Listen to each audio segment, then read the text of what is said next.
Good morning, students. Welcome back. So today we plan to start with this new topic. So it's about chapter 5, audit evidence.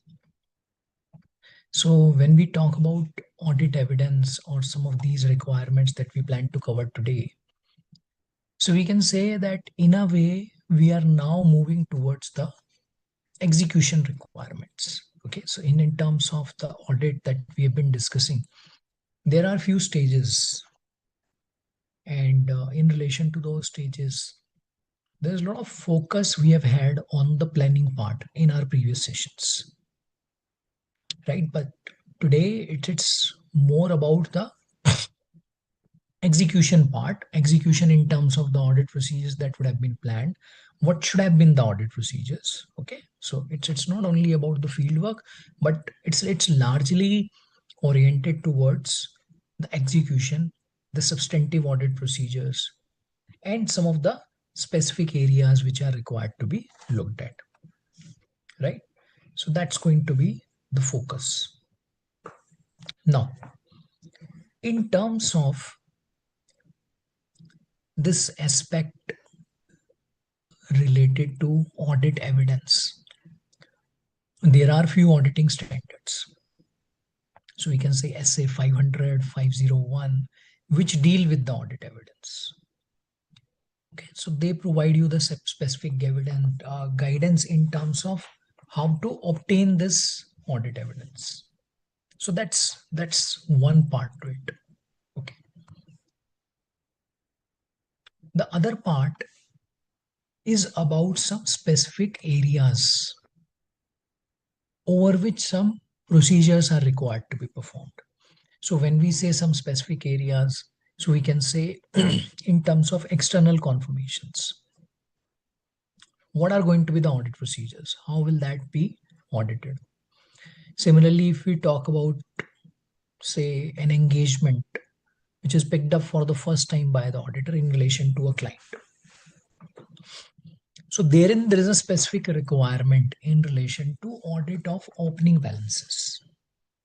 So how do you perform that? What are the considerations you will have in terms of audit of such type of balances? Audit sampling, related parties. What are some of these requirements you need to consider? Okay, now this is something we plan to cover. So now let's talk about this SA 500 audit evidence.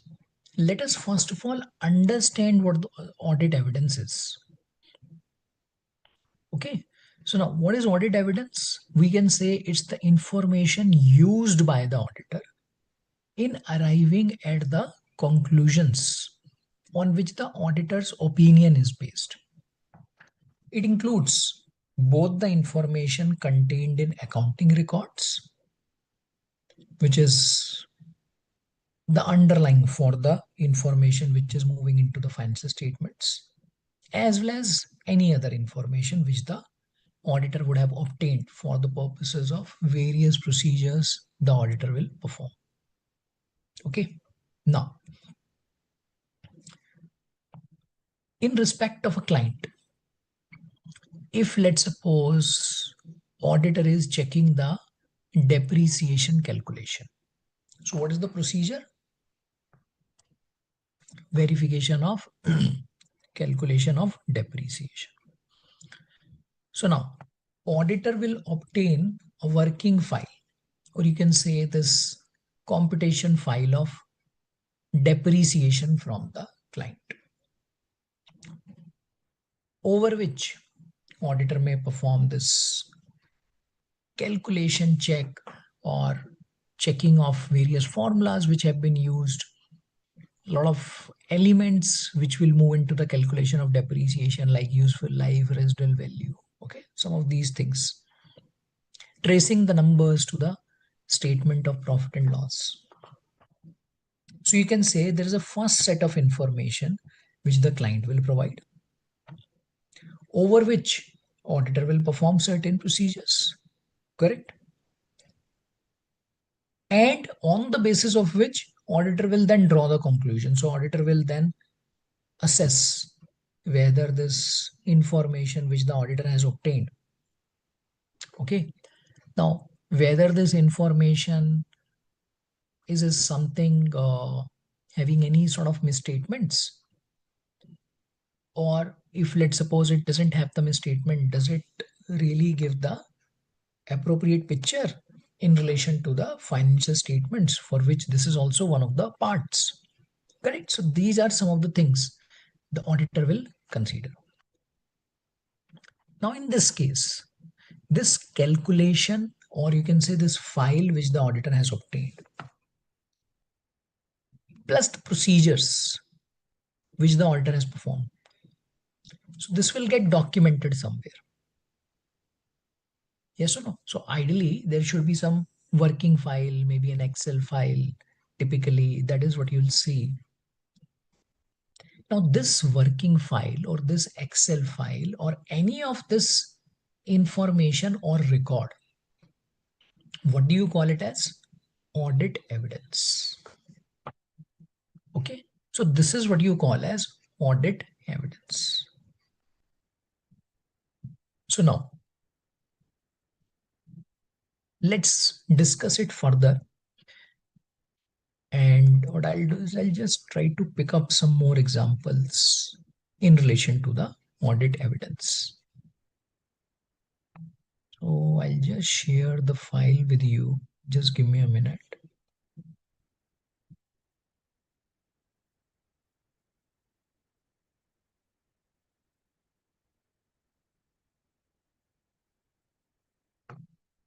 All right, so here we go. So now we are talking about effectively three things. One is client data.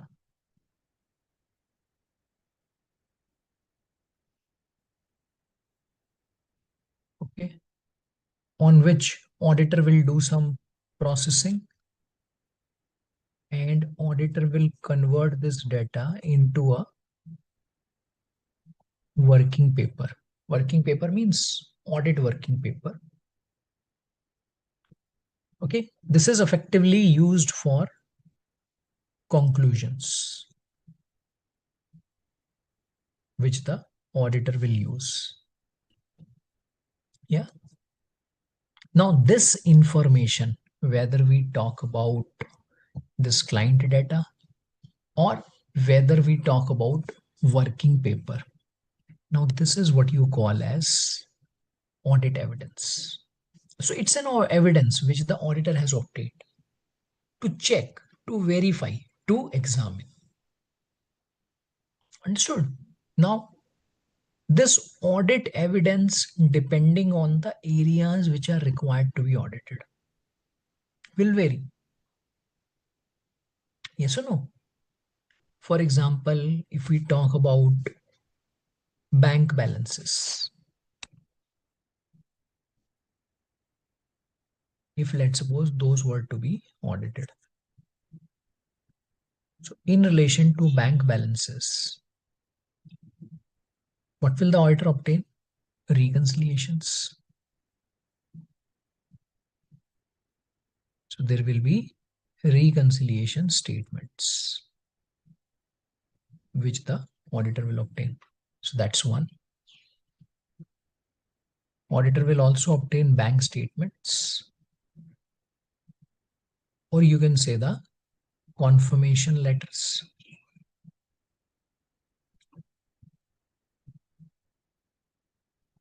Okay. Now, what are these documents? These documents are actually the evidence which the auditor is using. Understood? Yeah. And that's why, what do you call that evidence as? Audit evidence. So you can say the record information, the supporting documents, any supporting information which the auditor obtains, basis which he is drawing the conclusions, basis which he will eventually report. What will that become? That will become audit evidence. Yeah, so for audit evidence, we should not be thinking that it's only about the working papers. It's about the information which the auditor is having, which the auditor is obtaining. In relation to audit evidence, if you go back to the objectives of the audit, okay, so if we go back to the objectives of the audit, so therein the auditor is required to obtain sufficient, appropriate audit evidence. Yeah, so if you look at that, it's required to be like this: sufficient, appropriate audit evidence. So that's what the requirement is.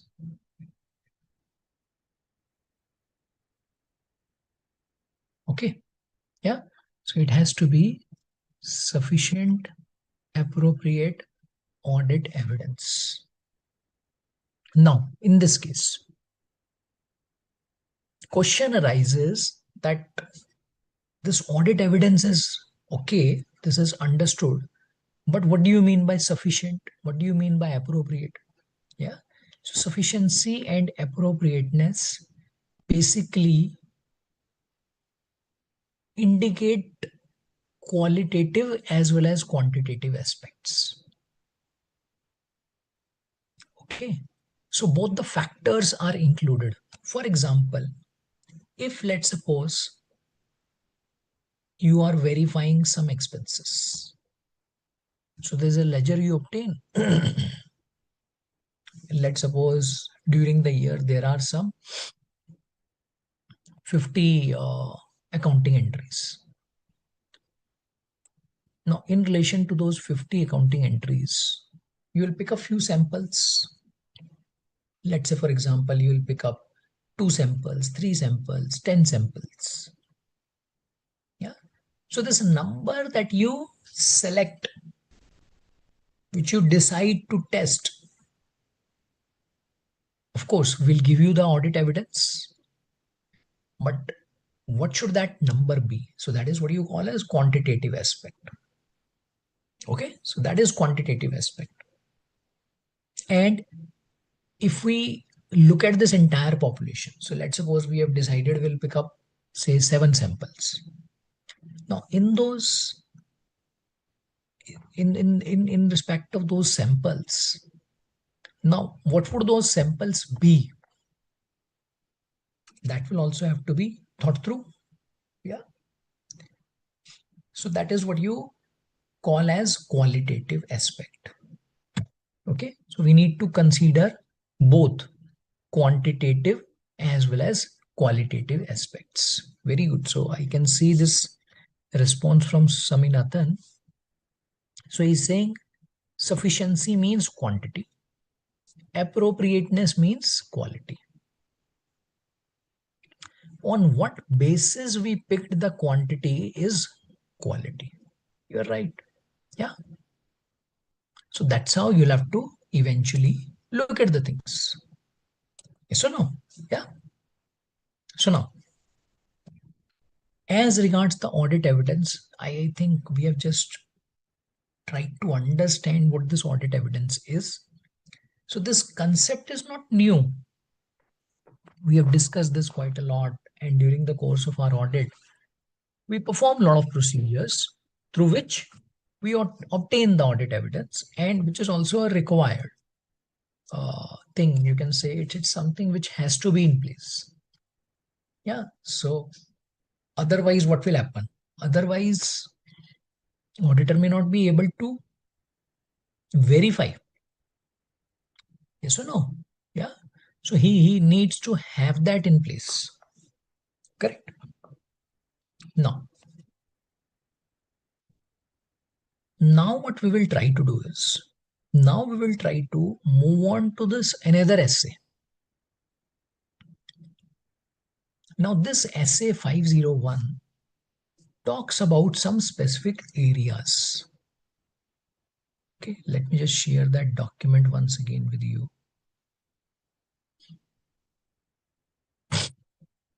Now what are those areas? Inventory, litigations and claims, segment information. So now in this case, this standard talks about procedures, specific requirements which the auditor needs to perform in respect of these three areas. So does it mean that other than these three areas, items that you audit, procedures that you perform, they are not really so important, they are not relevant? No, that's not the case. Okay, so of course that is important, that is of course relevant, but you can say these are some of the important areas, and for these areas a specific guidance is provided by the auditing standard. Yeah, so we will also try to understand some of these requirements. Okay, so now let's move on to this SA 501.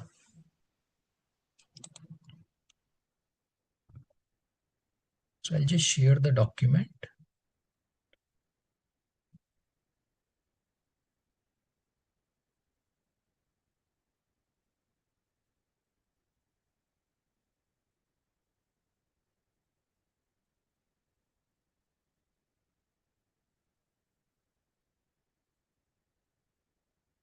So let's talk about inventory first of all. Inventory, anyways, whenever we talk about this inventory, it's an important area.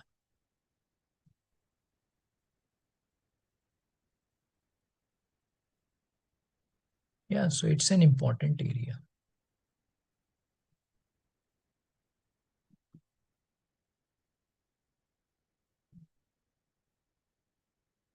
Generally, you will find inventory in most of the entities.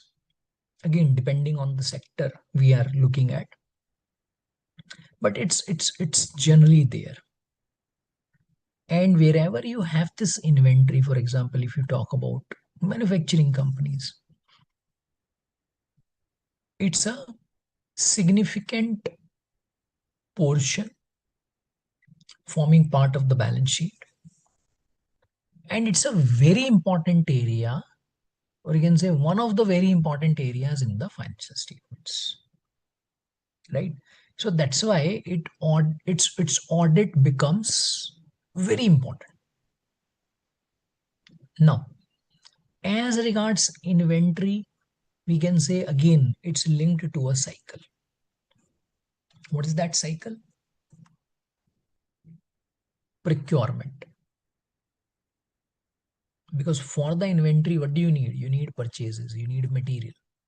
So either the entity will be involved in trading, so they will buy and sell, or they will process the material, they will manufacture. Correct? So these are the two ways you will have inventory in place. Now, we understand that for any area to be audited, what is the approach the auditor will consider? Auditor will go by the assertions. Yes or no?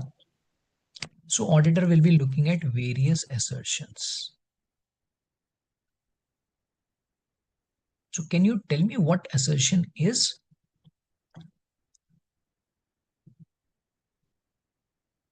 What is an assertion? So I can see a lot of responses from Saminathan. Very good.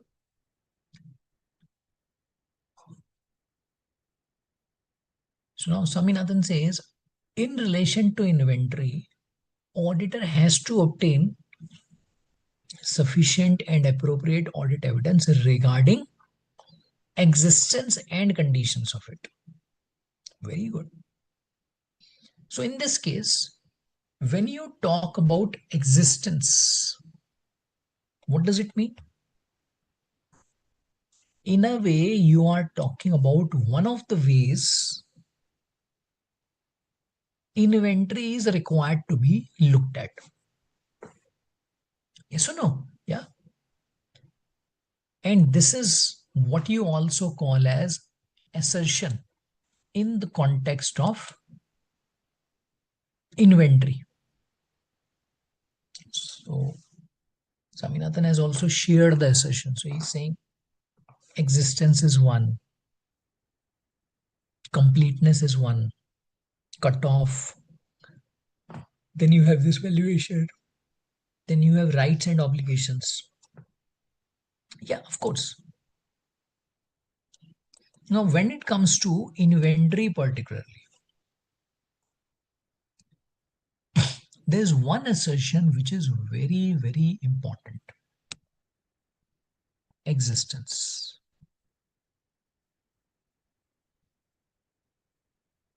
See, auditor wants to check whether the inventory exists or not. So that's what the auditor is trying to check. Okay. Now, in relation to this existence, what should be the procedure which will give the auditor the comfort as to whether the inventory exists or not? So there's only one procedure which will give the auditor the comfort as around the existence of the inventory. What is that? Yes, quickly. Great. Physical verification.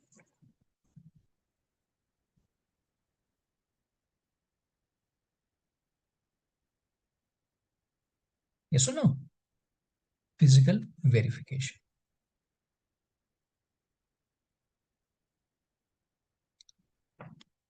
Now, there are various ways inventory is required to be verified. You look at the procurement, you look at the valuation of the inventory. Okay, a lot of time generally spent on the verification of valuation, wherein you also look at the costs which are loaded on the inventory, various components which are there, presentation. Of course, you will pick up a lot of samples in terms of the items of the inventory. Yeah, all of these records which are there in the books.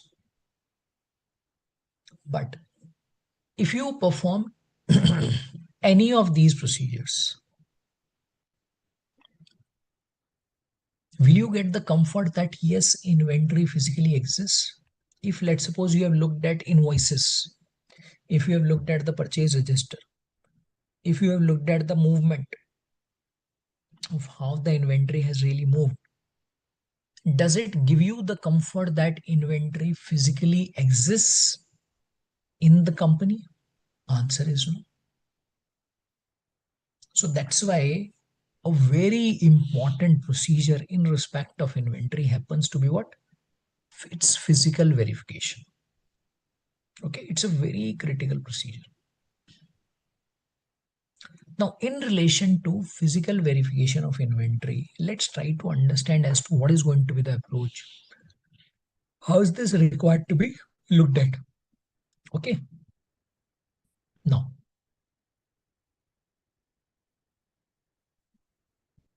for the physical verification, let's try to understand as to what is it that the auditor is required to do. Okay. Now, auditor will not be required to verify the inventory physically on a 100% basis. See, that is not possible for the auditor. 100% checking is not possible, right? So what can the auditor do? What will the auditor actually do? Auditor will do this again on a sample basis. Now you may be thinking that how do you select the samples? So the same way. See, the auditor has to be selective. So when the management will conduct the physical verification, that is where the auditor will also participate. And generally, when is this performed by the entity? Towards the year end. Near around 31st March. Okay, so that's what you see. So is it necessary that it has to be on 31st March only? Can we do this before or after that? Answer is yes. There again, one needs to understand the process which the company follows. Because many a times when the inventory physical verification will be performed, company may have to shut operations. Okay, if let's suppose there's a plant, they will have to stop functioning of the plant. Otherwise, what will happen? The material will keep moving from one place to another. So how do you physically verify that? Yeah, so there's a challenge. So that's why in some of the cases you see that happening. Okay, now why is this 31st March chosen? Or you can say, why is this year end required to be looked at?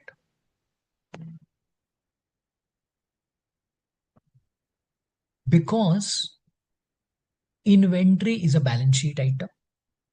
And when do you look at the balance sheet items? As at 31st March. Yes or no? Yeah. So your objective is what? That as on the date of the balance sheet, the inventory which is shown in the financial statements, balance sheet, whether that physically exists or not. Okay, so that's your objective. And that's why what do? That's why you'll pick up 31st March, right? All right, so now, as around this inventory process, can you just help me understand what are the various procedures, what are the various considerations you'll have? Okay, so I am talking about the physical verification. So any thoughts on this? If you can just maybe speak up, discuss. Yes, Saminathan, any thoughts if you have about the process the auditor will follow, approach the auditor will follow, what is it the auditor will do, what is it the auditor will not do? Yes. Yes, sir. Good morning, sir. Good morning. Sir, regarding the inventory physical verification, the Yes. auditor first will check with the management, is there any fixed plan to for a cycle count? So Right. that he will try to attend that inventory count process. He will provide the attendance on that. Right. And before attending that physical count, the auditor need to understand that procedure and design the policy, how they are doing that physical verification. Okay. Then how the internal control is placed, what is the policies and procedure is there, whether the segregation of duty, say example, how the inventory flow in, whether the perpetual record are maintained or not. See, Right. all these things he will keep in mind. Accordingly, he will also the participate in it. Okay. If he unable to attend that meeting, Right. then he will arrange an alternative date and he will provide the roll forward or roll backward process to Right. arrive at the inventory at the reporting date. Correct. And in some cases he may not able to do that. He has Okay. remote places or something else. Right. Then the situation, he will appoint another auditor. Ask him to go and verify it and provide Okay. the reporters, because know that we can use the work from others as per AC 600. Right. In that cases also we will do it, but we Okay. can sometime we will ask that the internal auditor also to do that, but the internal auditor is not at all. See, that cases also we have to verify the competencies and what is the independence, all these things we need to verify and check it out. Correct. And also, it's a total responsibility with the statutory auditor only to report this. This is what I Correct. understood on this. Thank you. Right. Sure. Great. It's a good thoughts. I would say you have shared very nicely, put across various points.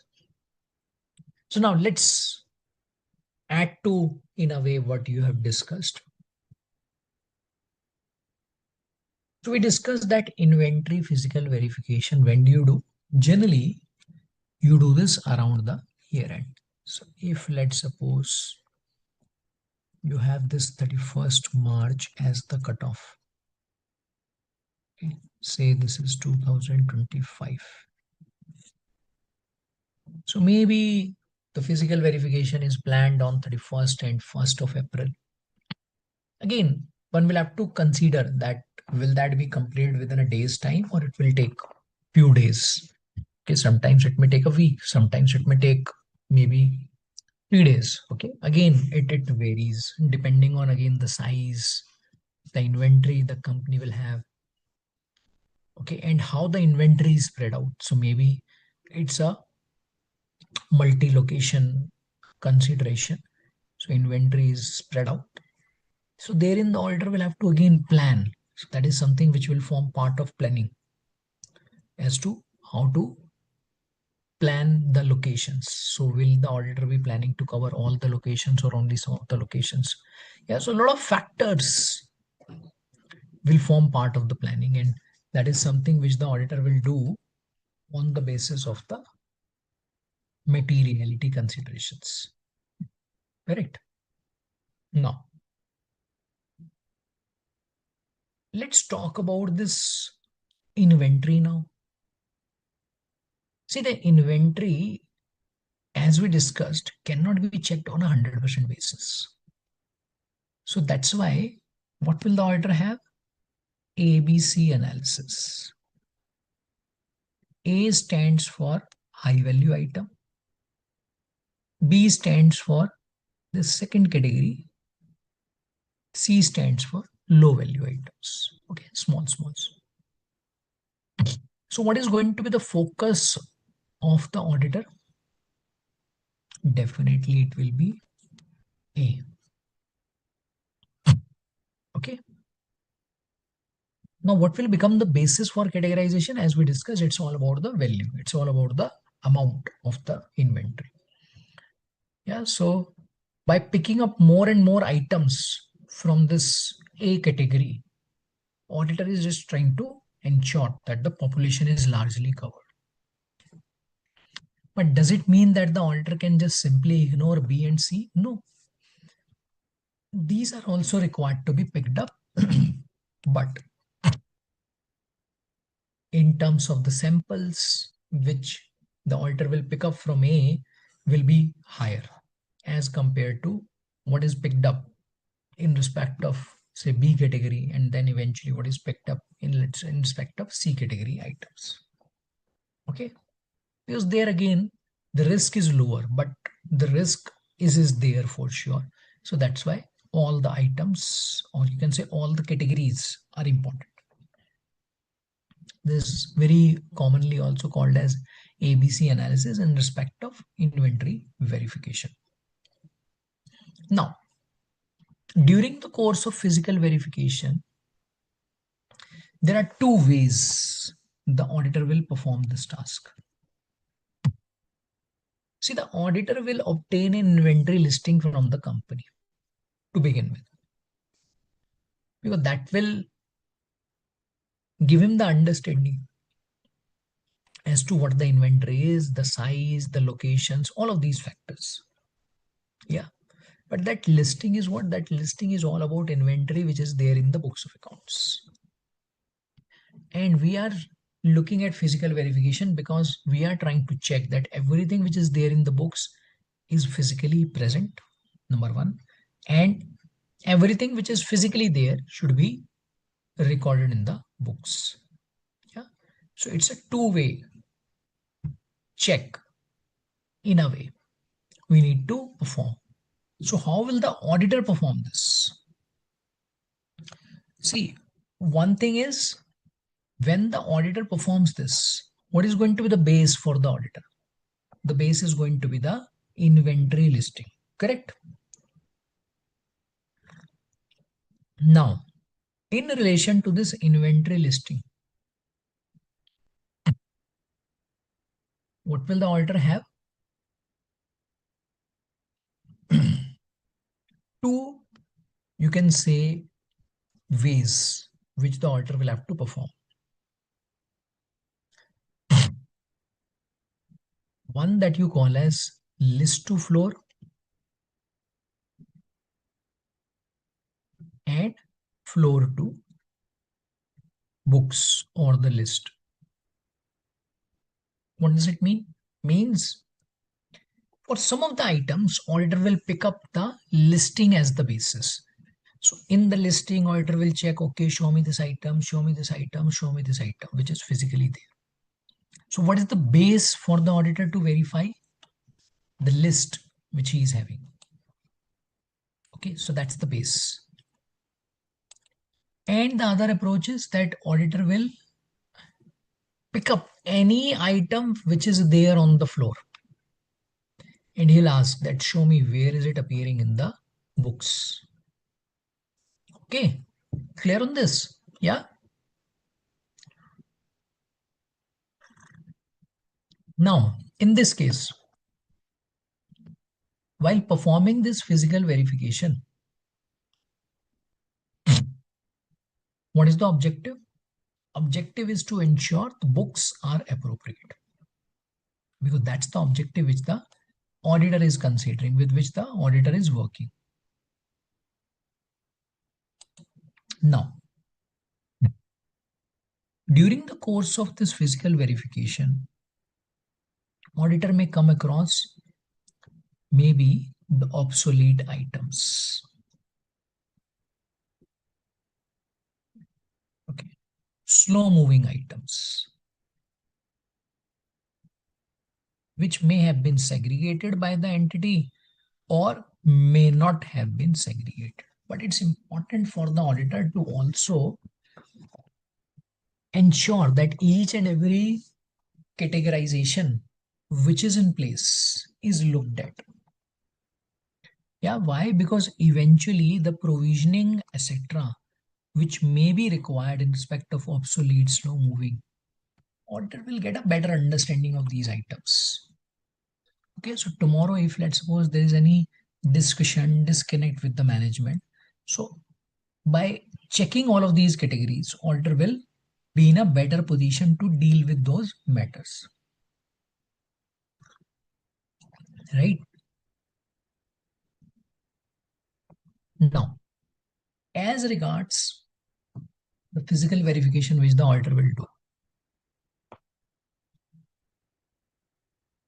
it's not necessary, as we discussed, that it has to be performed on 31st March. Even if let's suppose that's done on 31st March, it may happen that it may go on for next 3 days. Yeah. So we can't say that 31st March night auditor will go when the books are closed and he'll check before the next morning. Not possible, practically not possible. Correct? Now, in this case, if let's suppose the physical verification is performed maybe before the period or after the reporting date, there are some procedures which are called as roll forward or roll back. Okay, so what do you mean by roll back? Let's suppose auditor has performed the verification, say on 15th of April, somewhere over here. So he's got the comfort, the inventory is there on 15th of April. Now this is what he will roll back. So he'll go back. Okay, so from 31st March, every movement which is there in the inventory, he'll pick up that movement, apply to the inventory on 15th of April, and that's how he'll just try to reach. Okay, so he's moving back from this to 31st March. Similarly, he can perform roll forward if let's suppose his period is before 31st March. Why? Because eventually he has to reach 31st March. Yes or no? Because that is important. Huh? By doing this before or after, if he is not reaching 31st March, that doesn't help, because that's the most important part, isn't it? Yeah. Now, sometimes what may happen is that the nature of inventory is technical. See, if let's suppose company is having laptops, for example. So what will happen? You will go and count. Is that a difficult exercise? No. Similarly, if you look at the company having furniture, you can go count. Company having cars, you can go count. Yeah, so these are some of the items for which there is no technicality as such. So no, except for WIP, there's no technicality generally. But there could be some of the industries wherein this physical verification may not be easy, may require some technicalities. Yeah. For example, if you talk about steel sector, yeah, so therein the steel which is required to be physically verified. So how do you go? You don't count steel. Yes, no. And how do you measure that? Its location, its condition. Okay. All of these factors play a very important role. Correct. Now you may be thinking, but the management is there to support. Can they not support? Of course, yes, they can. And they will. Can the auditor just simply rely on the management that whatever they are explaining, they are guiding as to what is required to be done in terms of physical verification will be correct? No, that's not appropriate. That's not something the auditor should be doing. Yes or no? So in that case, auditor may need an expert at times. Okay, so the auditor may consider engaging an expert. And this is what you also call as auditor's expert. So we have had some discussions around auditors aspects in the previous sessions as well, right? So it's the same thing. And there again, if the auditor is discussing about those experts, then all the factors related to the experts need to be looked at. Okay, so all those factors become important for the auditor. I think Saminathan has also shared the relevant auditing standard. Very good. Yeah. Now, sometimes what may also happen is that the inventory of the entity is quite significant.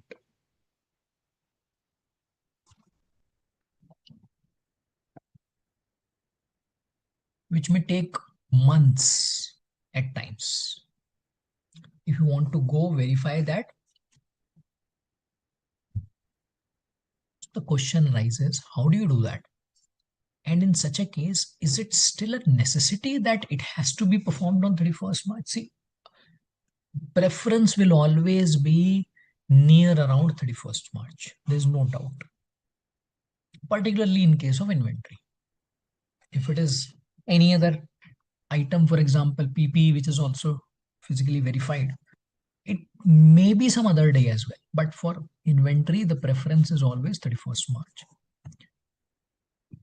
But there again, you need to understand the process which the entity follows at times. There again, you need to consider various other factors. Okay, in terms of the controls which are in place, the frequency. Okay, what's the ideal approach? That during the year, at least each and every type of inventory gets physically verified. If let's suppose entity is actually doing this exercise during the course of the year, means over the year they do this, but in a phased manner. In a phased manner means in the first phase they will pick up some items, maybe in the first quarter. In the second quarter they will pick up some more items. Why? Because the size is significant, so that's why it's not possible to pick up everything in one go. So is that approach acceptable? Answer is again yes. See, but at the same time, as an auditor, we need to consider the consistency around it. Okay, so that's also a very important factor.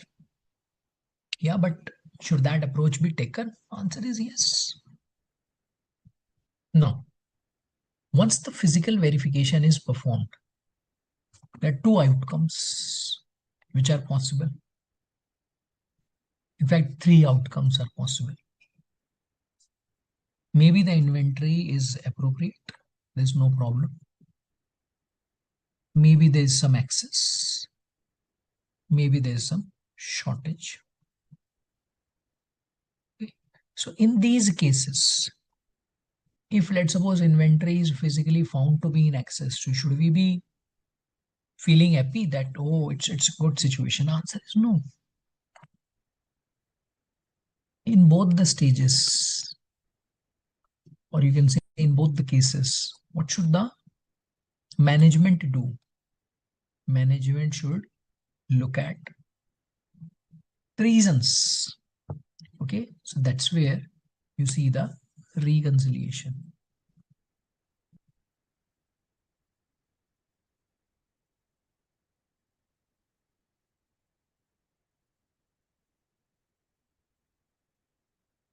They need to have the explanations as to why there is excess, why there is shortage. Basis which the auditor will be able to draw the conclusion. Sometimes this excess could be for some genuine reasons. Shortage could be maybe it's appearing to be a shortage, but actually it's not a shortage. So that is required to be found out first of all. And once that is done, eventually anything which requires any sort of adjustment will have to be accounted for. So that's eventually the aim with which this exercise has been performed. Correct. So that's what the auditor will also be required to ensure. Okay. And this being a very critical area, so that's why, be it any audit, and again, irrespective of the size, what do you find? Physical verification is performed. So no, physical verification is performed at the year end. Okay. So now, this was about the inventory. Again, as around inventory, there are a lot of other procedures as well. But we are not really trying to look at each and every procedure. Idea was to again focus on some of the critical areas which are there.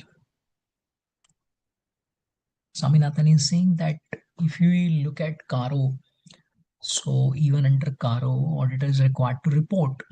Yes, of course. So it's not only about reporting that, it's also about the procedure which the auditor is required to follow. Yes or no? Yeah.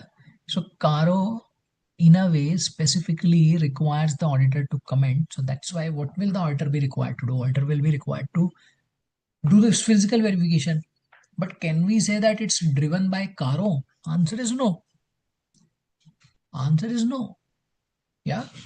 But of course, this reporting is required. If let's suppose there are any discrepancies, those are required to be reported significantly. Correct? Now, let's move on to the second area. That's about litigations.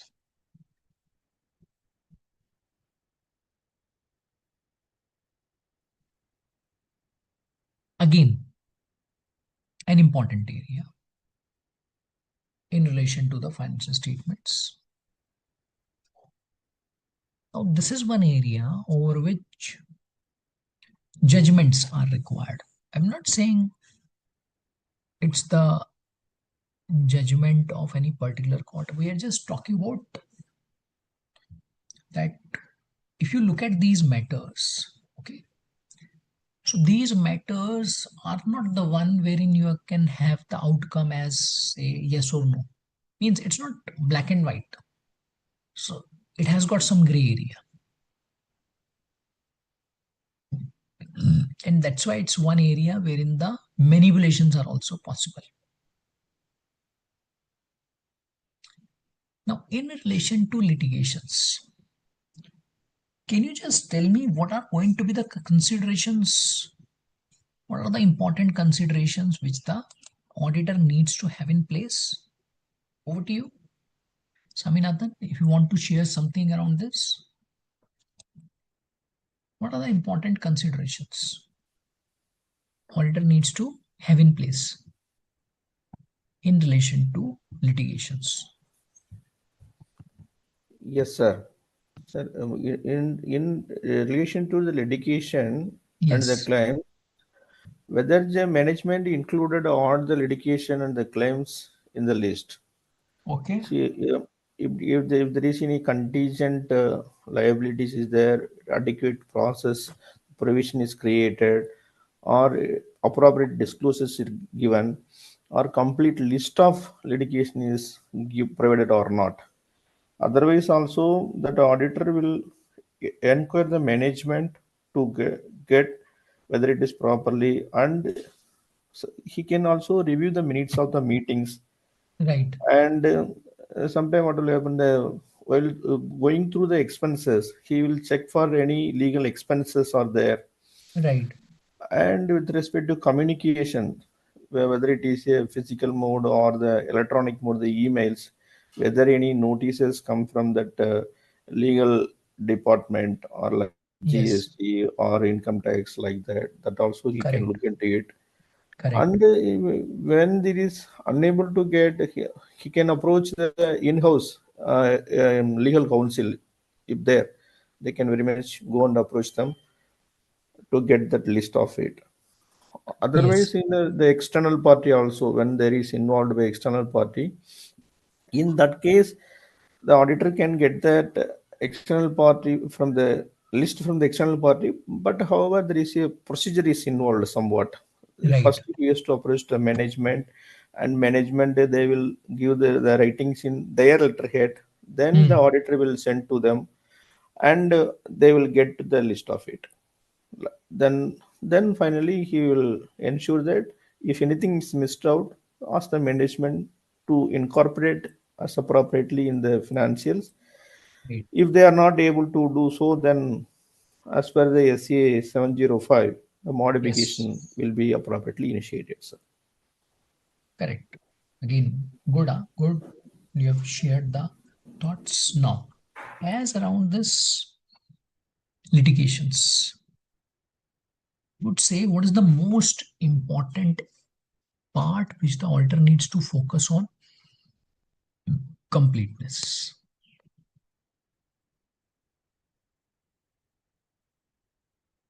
See, the assessment of the litigations as to whether those should be provided for, disclosed, or say to do nothing about it. Of course, that will require some efforts. But what if there are few litigations which the management has not considered?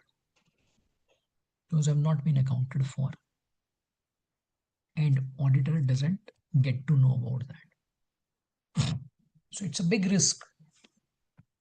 So that's why what is it that he needs to ensure? Completeness. And how would that be achieved? So there are various ways. One, auditor will reach out to the management, concerned team, in-house legal team if they have. Okay. who will provide the listing details to begin with? Yes. So that's how the auditor will begin this.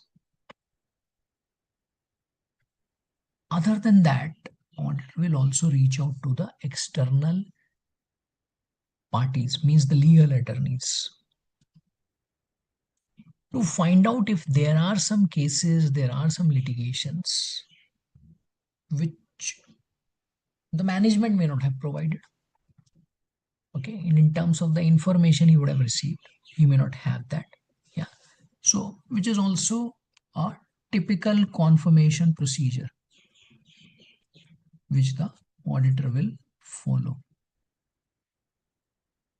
Okay, something that we talk about in respect of trade receivables, banks, borrowings. Okay, so that confirmation procedure, you can say similar sort of confirmations from the legal attorneys of the company.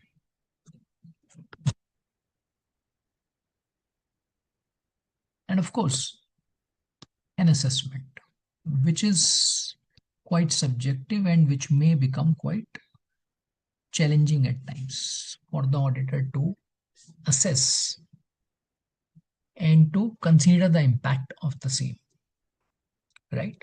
So I would say these are some of the important considerations auditor needs to have in place, okay, as far as the litigations, etc. are concerned. Let's also talk about segments. See, what do you mean by segments? You can say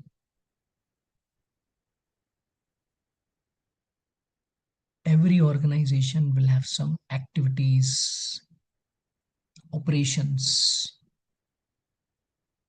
Now, in relation to a company, let's suppose they are having two plants. Okay, one plant, let's suppose, into manufacturing of a particular product, other plant says in the manufacturing of some different product, distinct one. So in this case, basically we are saying that there are two segments the business is having, right? Which, as per the accounting requirements, reporting requirements, so there is some information around it that is required to be disclosed in the financial statements. Now, in relation to segments, do we have any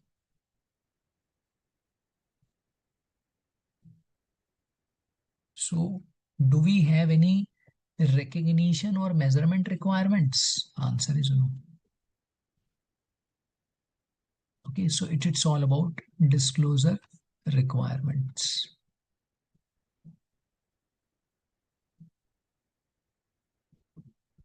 Okay. Now, as around these disclosure requirements, now what is important? Important is the working, the details, the considerations which the management is having. Okay, so we have this Ind AS, which talks about the basis the management will consider in respect of operating segments to begin with. Once you have the operating segments, which has to be done on the basis of CODM, Chief Operating Decision Maker. So what do? You eventually reach the reportable segments. Basis what? Basis some quantitative thresholds which are specified by the standard, which are actually required to be reported. And other than that, what do? You put that in others. So that's what the disclosures are required to be captured. Now in this case, important part again is what? to ensure that something which should have been considered as a segment,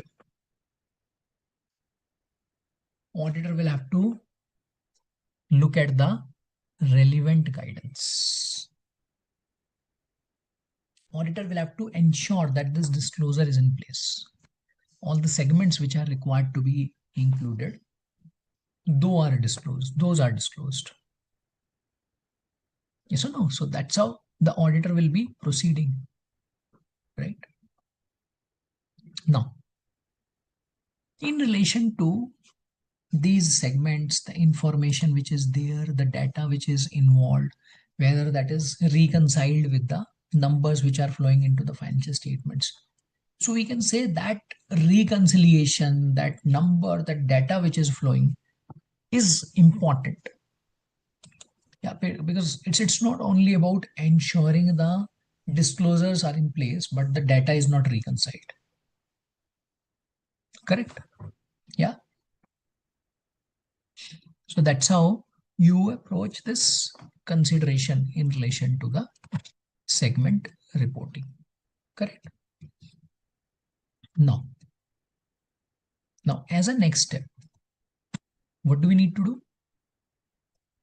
As a next step, there is another consideration we'll have. And what is that for? That is in respect of some other areas, some other specific procedures which are required to be performed.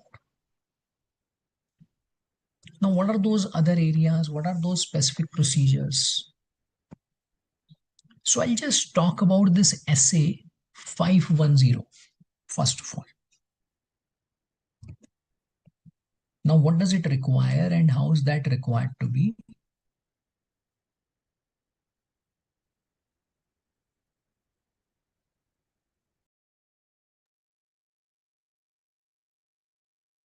It's about audit of opening balances. So let's try to understand the context here. Now, what is the meaning of audit balances? Because I think the moment you understand it, you'll also be able to consider and think of the audit procedures. Say this is financial year 24-25. Okay. And this is financial year 25-26. Now, what is the reporting year? This is the reporting year.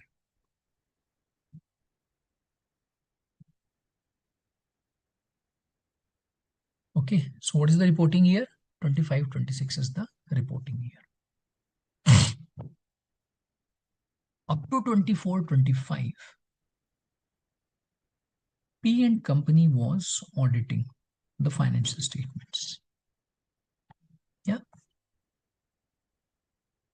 From 25-26 onwards, A and company has been appointed. Okay, so they will audit the financial year 25-26. Now, when the financial statements for 25-26 will be prepared. Okay, so that will be for the year as at 31st March. It will be as at 31st March 2026.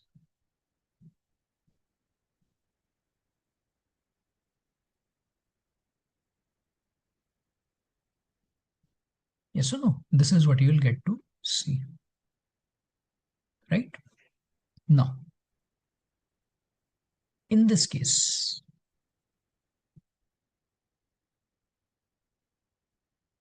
see the numbers which are flowing in this reporting year and as at 31st March 26. Where do they come from? 31st March 2025. Yes or no? Yeah.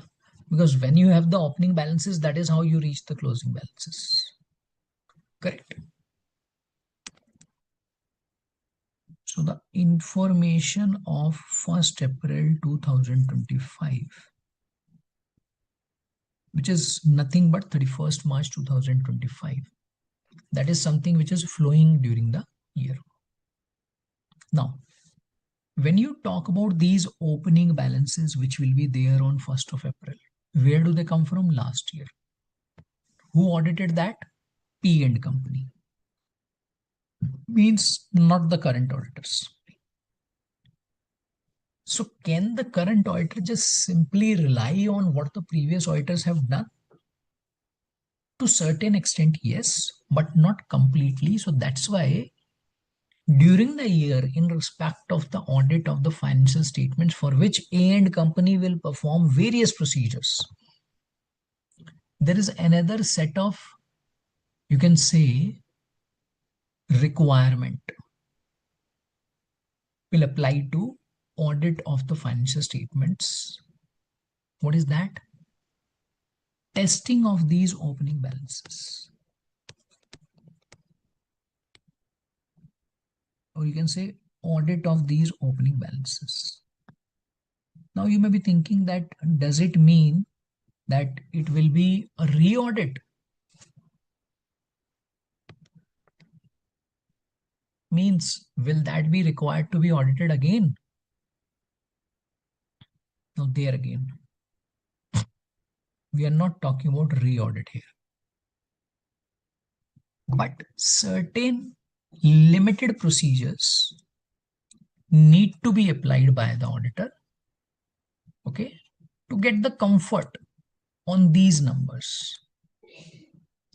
Now, what could those procedures be? Let's think about it. So what are we concerned with? We are concerned with the reporting year. That is something we need to understand first of all. Okay. Now, in relation to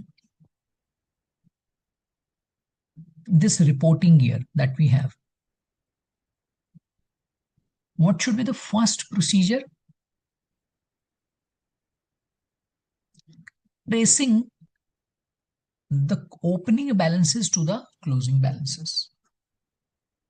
Or we can say the opening balances to the audited closing balances of 31st March. That's a simple tracing. So you'll just ensure that the correct number has moved forward. Means correct number has been carried forward. Right? So it's all about tracing the data. Okay. So that's one. Now, can we just simply say that we'll trace the balances and that's it? No. The other point is that in respect of the balances which are flowing during the year, which are also getting reflected in the balance sheet as a 31st March 26, we need to pick up few samples and find out as to how they are getting recorded during this year 25-26. And in respect of the balances which are appearing during as at 31st March 26, there will be two set of numbers. One which has originated during the year. Okay, let's suppose this number is X. Now, where does this X come from? Something which would have originated during the reporting year. So that will go here. And some part of the opening balances which has not been settled during the year will also go to balance sheet date. Yes or no? That will also go to the balance sheet date. Now, something which would have got originated during the year, that by default is audited, isn't it? Because for the financial year, we'll be performing the audit, we'll be performing the review. But something which has not originated, which has just moved forward as it is, that's something we also now need to audit. Okay, some of the samples you'll pick up to ensure that all of those balances were appropriate. If there are any corrections, if there are any adjustments, those are taken care of. right? So I can see a lot of procedures shared by Swaminathan. Very good. So that helps actually in terms of our discussion. Okay. Now, let's talk about another area. What is that? Audit sampling. Now, as regards this audit sampling, I think we have already discussed quite a lot.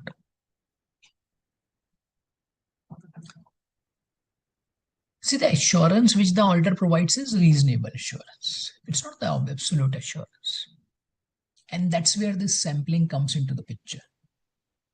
Because the auditor is checking samples. So that's why auditor is looking at few samples. Now, in this case, important part is to ensure that the sampling technique is correct. Now, as regards the sampling, what do you do? So if let's suppose this is the population, there are a lot of items. So an auditor will select some of these items. Now that selection should be bias free. That's the first requirement. Yeah, it has to be objective. So the way the sample is required to be picked up, we should ensure that sample is representative. Okay, of the entire population.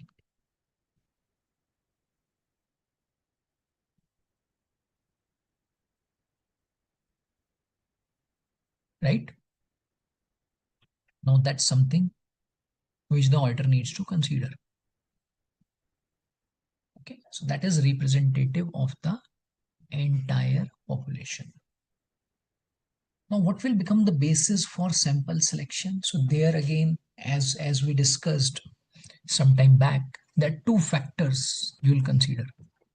One is the quantity, second is the qualitative aspect. Means number of samples and which all samples.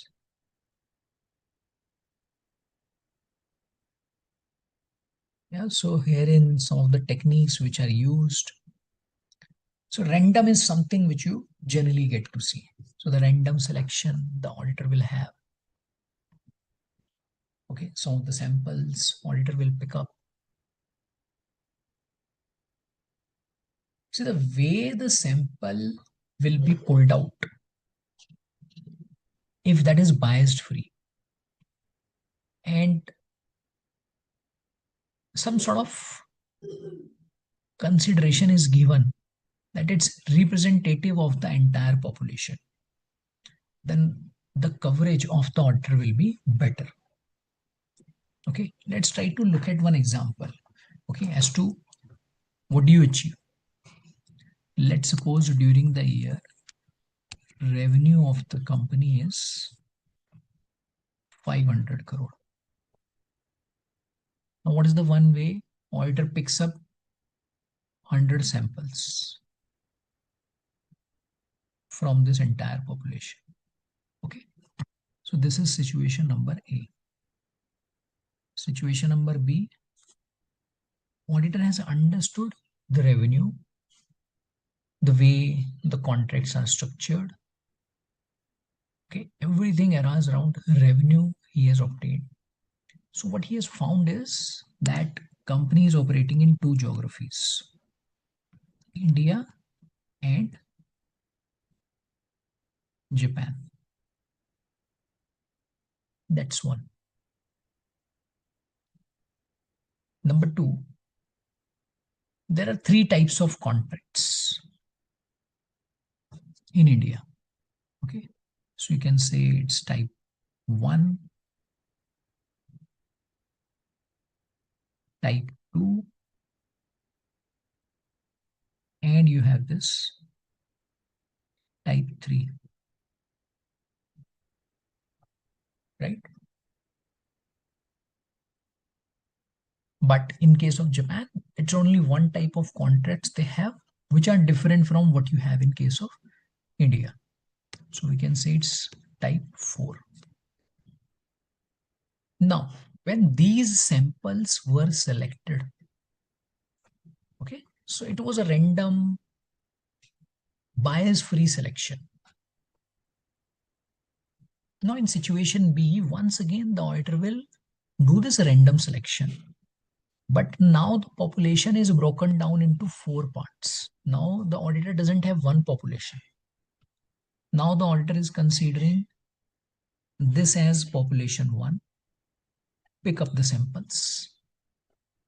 Auditor will consider this again as another population. Pick up the samples. Then the auditor will consider this again as the population. Pick up the samples. Then the auditor will consider, say for example, this as the population. Okay, so out of 4 populations, auditor is picking the samples. Now, in case of approach A, there is a risk. What is the risk? That type 1 contracts may not get picked up. Type 4 contracts may not get picked up. But in this case, each and every type will be picked up. Here again, the number of samples he has not increased. He'll pick up 100 only. But herein, the coverage will be better. Yes or no? Coverage will be better. So that should be the endeavor. That should be the focus. That's how this sampling is something which is required to be looked at. Yeah, because that's how you're trying to ensure that some of these aspects related to the population do not get missed out. Yeah. Swaminathan says stratification, subpopulation, similar characteristics. Yes, of course. There are a lot of factors auditor will consider, auditor should consider, but all of these are quite important. So if you don't do that, you run the risk.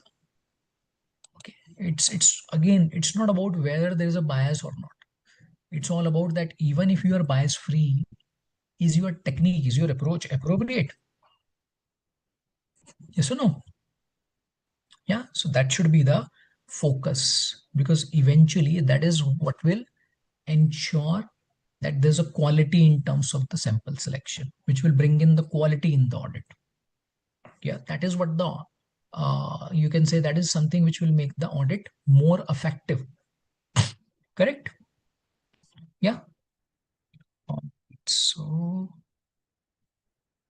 with this, I think what we can do is we are left with a couple of more things, related party and confirmations. So what we can do is, any questions if you have, we can discuss that. Otherwise, we can take a break now. Okay, and then we'll continue. All right, so Swaminathan says, okay, fine. All right, so then let's take a break. So Manish, let's take a break and we'll continue after the break. Huh?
All right.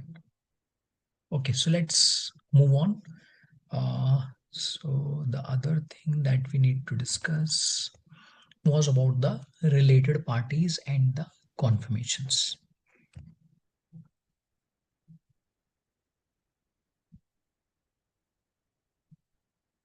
In relation to the related parties as well as the confirmations, or you can say in relation to related parties as well, confirmations are required. External confirmation is a very important procedure. First of all, if we talk about external confirmation,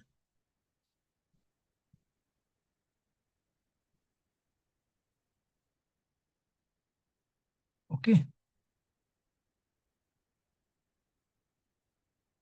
now in relation to external confirmations, question rises, what is it we are trying to achieve? Means which assertion we are trying to cover. So any thoughts? So what is the assertion we are trying to get the comfort on through this external confirmation? Yes, any thoughts? Very good. It's completeness. Or in other words, we can say that completeness is one assertion which is very difficult to achieve. Okay, which is very difficult to be achieved. So without the external confirmations. Okay. Now, if we talk about related parties, trade receivables, trade payables, borrowings, cash, sorry, these bank balances, investments, what do we need? Confirmations. But in this case, the important part is that as a process, when we move on to these confirmations, so what do we do as an auditor? So you can say there are three parties. This is the company management, this is the auditor, and let's say, for example, this is a third party, related party. It could be a vendor, it could be a customer. Now, auditor will reach out to the management. That auditor wants to get the confirmation from this third party. Now, management would have obtained confirmations from third parties anyways, in most of the cases, but the auditor wants to do this independently now, over and above what the management has done, or irrespective of whether the management has done this or not. Okay. So that's why what will happen? That's why for achieving this, he will reach out to the management that these are the parties in terms of the samples which the auditor would have selected. Again, the same basis he'll consider for the sample selection. He will communicate with these related parties. So he'll roll out a confirmation letter.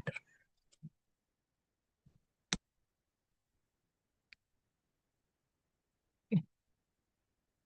We'll roll out a confirmation letter.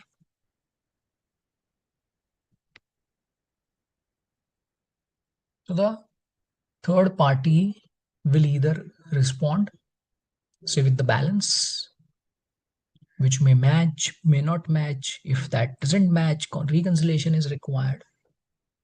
If that matches, it's good. Or the third party may not respond. If the third party doesn't respond, what do the auditor do? A reminder. Okay, so a reminder letter. So all of these communications are taking place in hard copy letters. So in fact, practically what do? You will get on to the digital mode as well. You will send out emails considering the timelines. Okay, but first of all, you'll have to begin with the hard copy. So reminders and all, you can just maybe follow through emails. Yeah. If let's suppose the party responds it's good, now again depending on the time, what will happen? There may be 2 to 3 reminders, or at least one reminder has to be there. In some of the cases, let's suppose 80% parties have responded, 20% have not responded. Can the auditor say, okay, let it go? If these 20% have not responded, it's okay? No. Confirmations are required from all. Or you can say, actually, all of these parties are what? They are the samples. So, can the auditor perform the sample on the sample by ignoring this 20%? No, that will be inappropriate. So, that's why what is it he needs to do? If those 20 parties have not responded, alternate procedures will be required on this.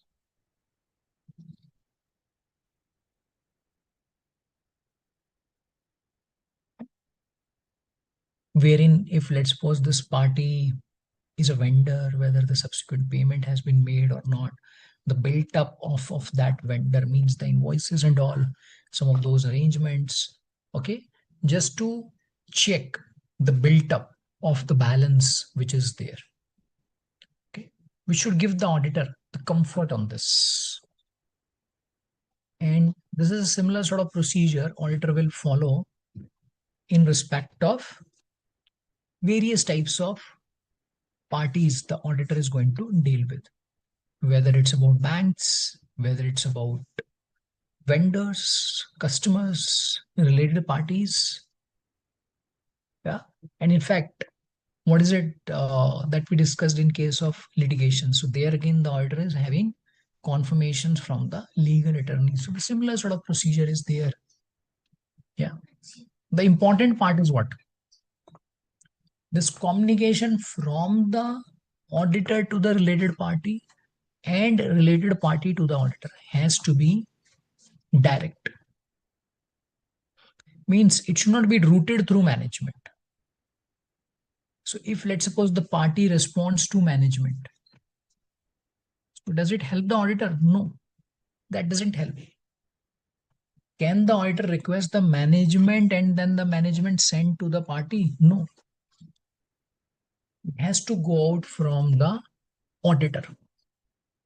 Auditor needs to have the evidence of sending the confirmation letters. Okay, so they will become the evidence later on when the responses are received. So that will also become the evidence that these are the responses which the auditor received. Right?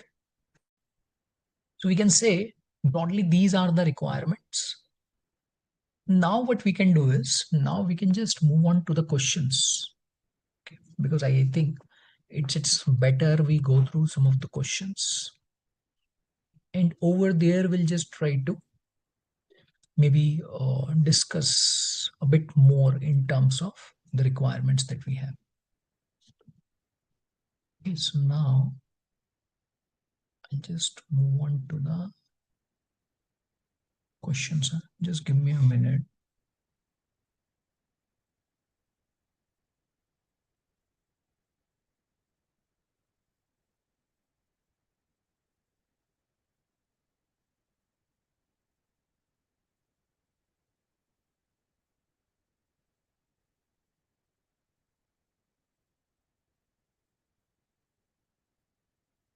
All right, so let's look at this.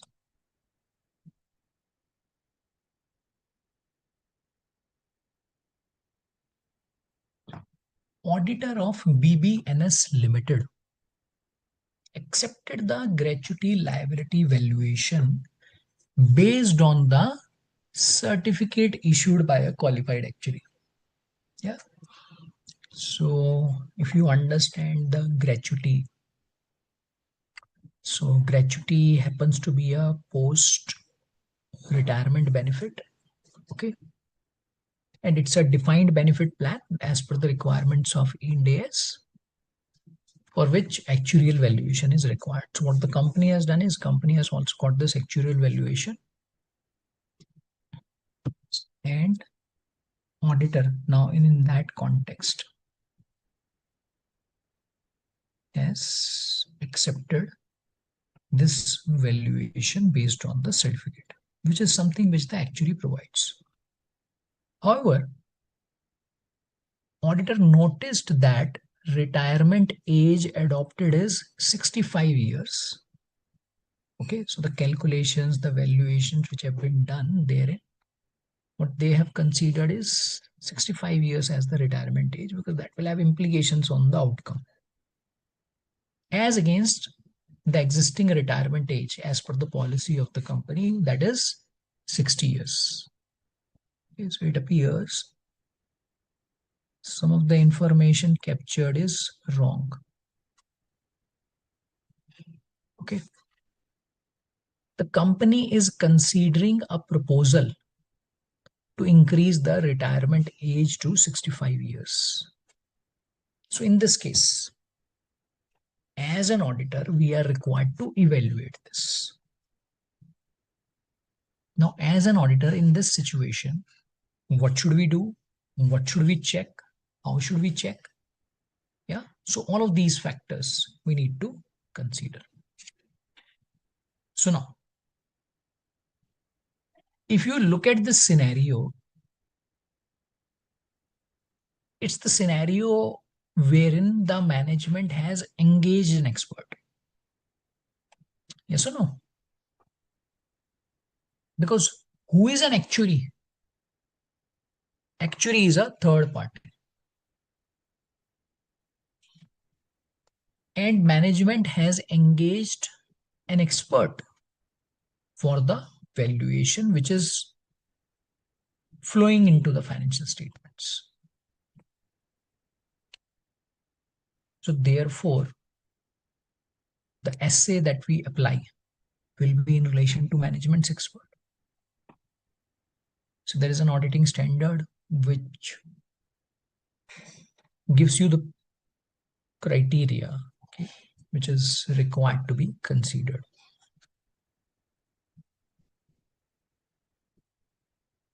As per SA 500, when the information to be used as an audit evidence has been prepared using the work of management experts.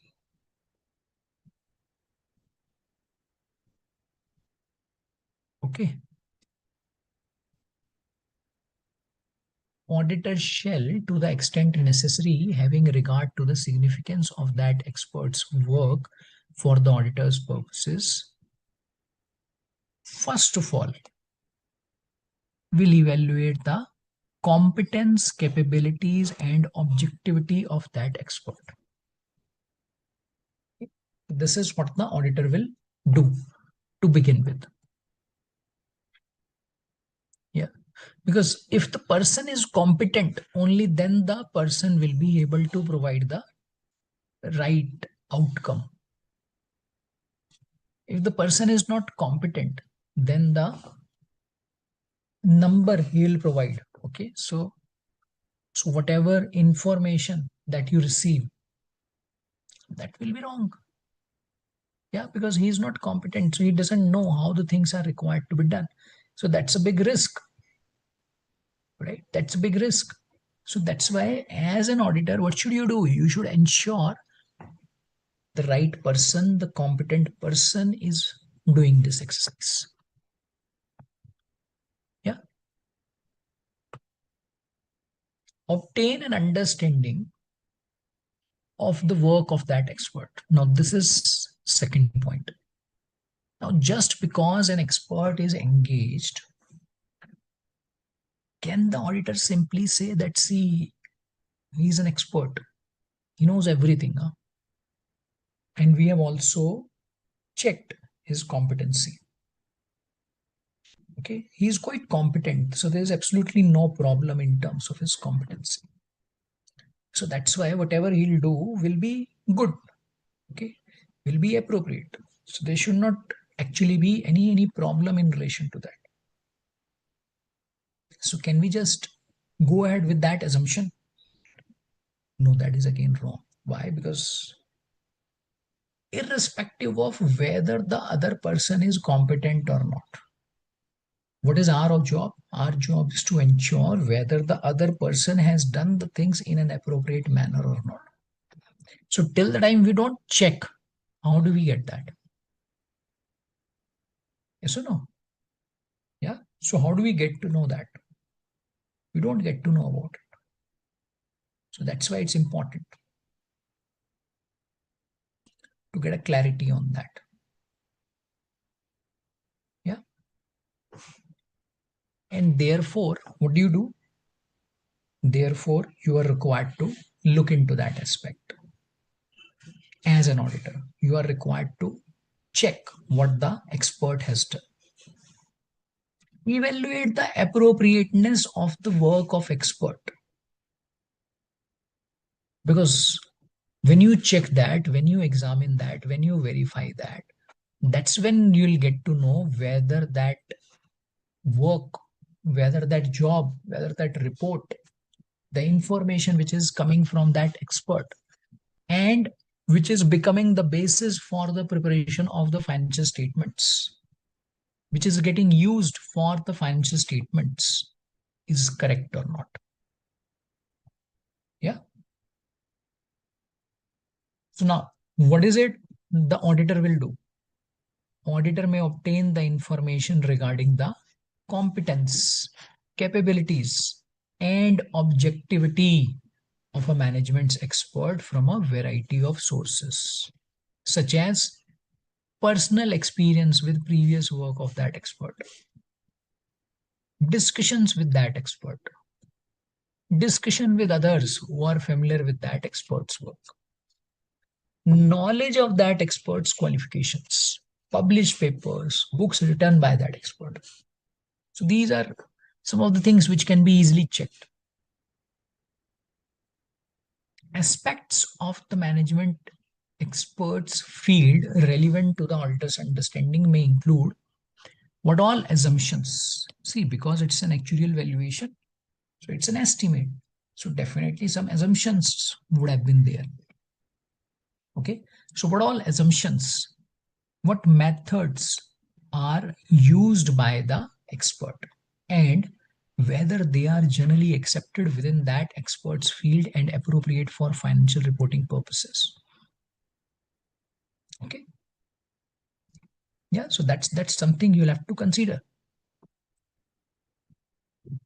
Auditor may also consider the following while evaluating the appropriateness of management's expert work as audit evidence. Now, what is that? Relevance and reasonableness of the expert's findings or conclusions. Their consistency with other audit evidence. Whether they have been appropriately reflected in the financial statements. If that expert's work involves use of significant assumptions and methods, relevance and reasonableness of those assumptions and methods as well. Okay. So you'll also have to challenge those assumptions. So we are not saying that we'll have to consider that as wrong. No. But we'll have to at least question that to ensure that those are reasonable. If that expert's work involves significant use of source data, relevance, completeness, and accuracy of that source data is also required to be looked at. In the instant case, company accepted the gratuity liability valuation based on certificate issued by the expert. Here the basis of calculation is taken as what? 65 years, which is not correct. Yeah. So therefore the assumptions and the methods used by the expert are not appropriate. So auditor will have to consider the impact. Okay. So auditor will have to consider the impact. And accordingly, may have to look at the reporting implications. So again, depending on materiality, yeah, what to do. So let's look at the next one. CA Prabjot has planned to observe physical count of inventories at the plant of a company located in remote area in the state of Uttarakhand as a part of statutory audit exercise few days before completion of financial year 23-24. Right? So we are talking about physical verification of inventory which is planned before the balance sheet date.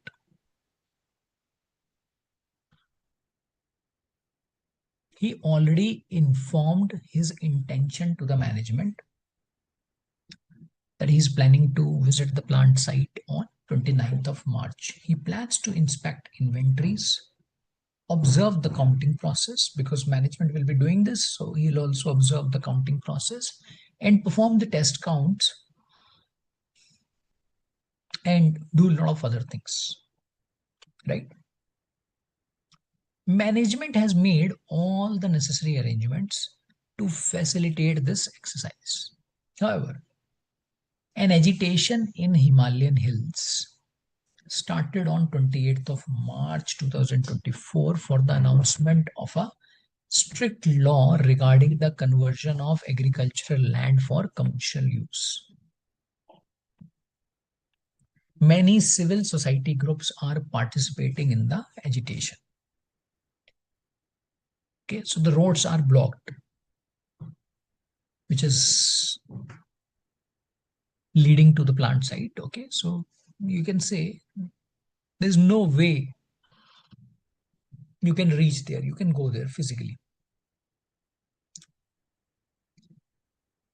Blockade is lifted off 1 month after the state government announced formation of a committee to look into the demands of the protester.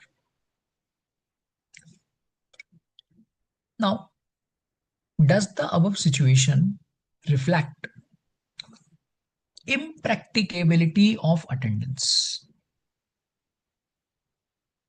Okay, impracticability of attendance at inventory counting in terms of requirements of SA 501. Yes. Any thoughts? So, Saminathan, if you have any thoughts you'd like to share on this before we move on to our solution. Yes. Yes, sir.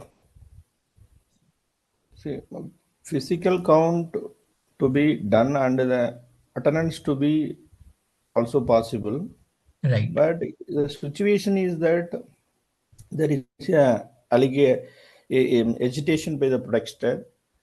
So at this point in time, see, actually, this particular matter is not highlighting the impracticability of utterances. Right. That particular event will lift sometime after. Yes. So in such a way that the auditor can plan for the alternate day to do that physical inventory counting, Right. since the situation is not favor now. Okay. And also you can do the roll backward process. Okay. And after the inventory counting, after some time, once the lifting is done, you can do the backdated that lifting is one done. They can do the inventory whether it is appropriately reported Okay. on that reporting date. Right. All right. Okay. Good. So your thoughts are done. So it's good to understand your thoughts on this. Now, let's look at this. The given situation does not highlight the impracticability of attendance. It only shows auditor is unable to attend physical inventory counting due to unforeseen circumstances, which we are aware of as to what are the reasons. Even if you look at the access to the plant, it's blocked for a month. After that, it's open. Auditing standard 501 states that if the auditor is unable to attend physical inventory count, auditor shall make or observe some physical counts on alternative dates. Okay, and will do in the given situation rollback procedure. Therefore, auditor should attend the physical inventory count after the blockade is lifted and perform audit procedures on the intervening transactions. What is that? Rollback procedure. Okay.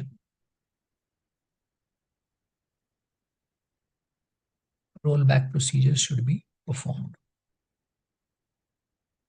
Clear?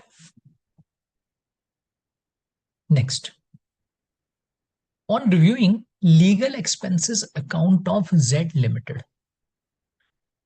Okay, so it specifically has around the legal expenses.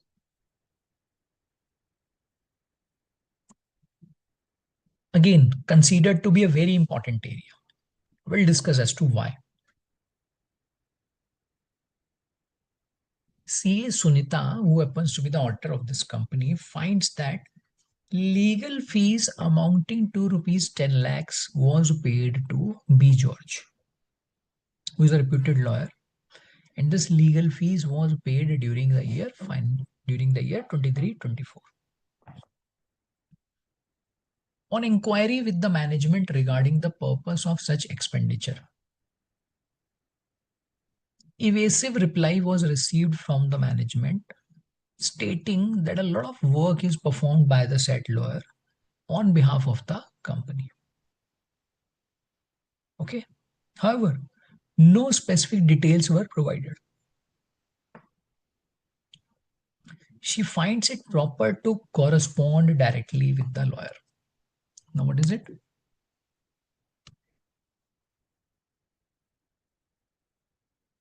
That external confirmation procedure. Remember?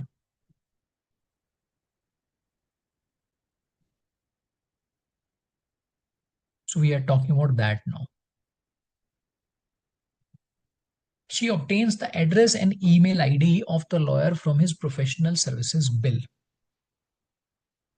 She shoots an inquiry letter asking the nature and the status of litigation claims against the company on the letterhead of that lawyer.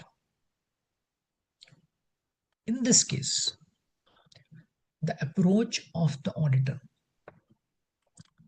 What do you think about it? Irrespective of the merits of the approach followed by her, what is she trying to achieve by corresponding with the lawyer? Okay, yes. So let's look at this. SA 501 states that when the audit procedures performed indicate that material litigation or claims may exist, auditor shall seek direct communication with the entity's legal counsel.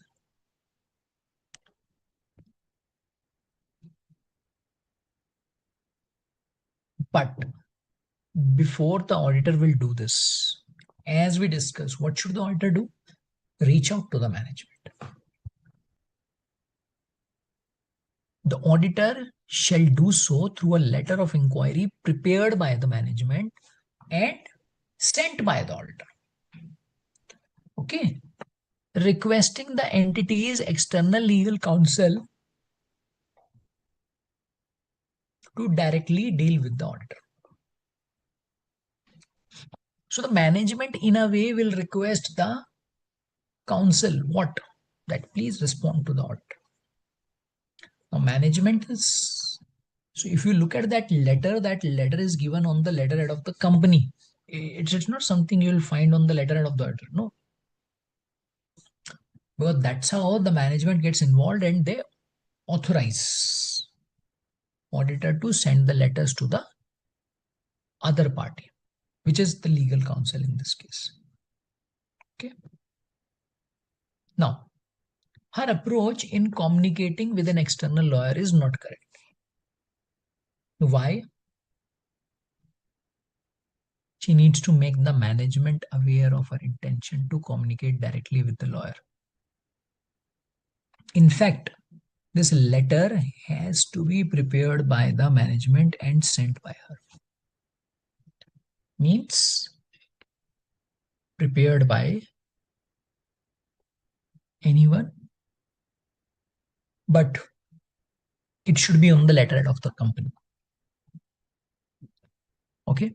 Now, irrespective of the approach, what is the purpose? Her purpose in corresponding with the lawyer of the company is to identify litigations and claims which may give rise to material misstatements. What is the purpose?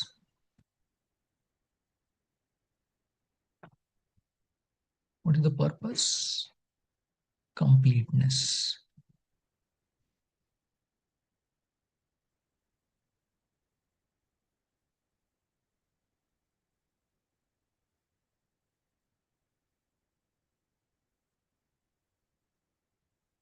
Okay, to ensure all the litigations are looked at. It is due to the reason that litigations and claims involving the entity may have a material effect on the financial statements and thus may be required to be disclosed or recognized in the financial statements. Correct? Clear?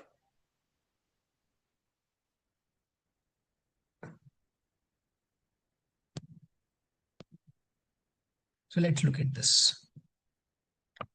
During the audit of TS Limited,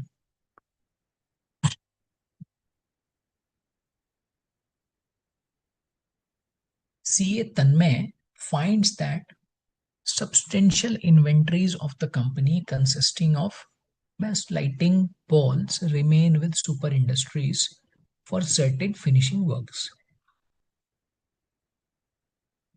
While planning the audit procedures, he had planned about seeking confirmation from Super Industries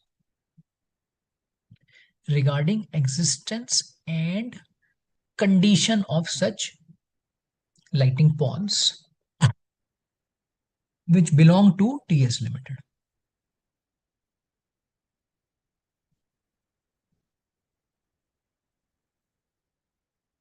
Physically lying with TS Limited as at 31st March 2024. Okay. However, the premises of Super Industries were raided by DGGI officials in connection with the busting of a fake billing scam. Proprietor of the firm was arrested in November 2023 and came out on bail in the month of March 2024. The details of the proprietor and his firm were flashed prominently in local newspapers of the city where the company is located. Right? CA Tanmay also belongs to the same place. Generally, that is what you'll find. Discuss how he should proceed means as an auditor, what are the considerations? What is it that the auditor will do in this situation? Okay, over to you. Any thoughts? Yes, Saminathan, any thoughts if you have on this? Yes, sir. Second, it's also that 501, Right. yeah, which talk about audit evidence, specific consideration for the selected items is part of inventory. When the inventory held at the third party location, the auditor also will will check that conditions and existence of the inventory. Okay. That is a main objective of auditor. But in this case, he can definitely go for the request confirmation as part of third party using the SA 505, and he can check for the quantity and condition of the inventory, and also if needed he can perform the inspection and the other audit procedure. Right. Also, in this case, the situation is There is a DGGS official. There is some of the scam billing scam is going on now. Yes, Well, having considering this, it is a actually that the integrity is a question now. correct. So since the integrity is involved, so that you can also see what is that independence and the integrity, how they with respect to that, from our the client side they will send some, whenever they are sending that inventory to them, whether Yes, it is properly recorded, what is the background document, right. whether the receipt note, delivery note, the invoice, all these Okay, things is properly there or not. Sometimes, if feasible, he can go and inspect directly to observe that count, and also, if not possible, he can appoint all other auditors to go and verify the physical count. Accordingly, he right. can, if any problem, he can report it out. Correct. All right. Good. Good. So good. Have your thoughts on this? Now let's look at the solution. Okay, just to add to your thoughts. Now, SA 501 specifically deals with such situations. See, it's a situation wherein the inventory is not lying at the premises of the company.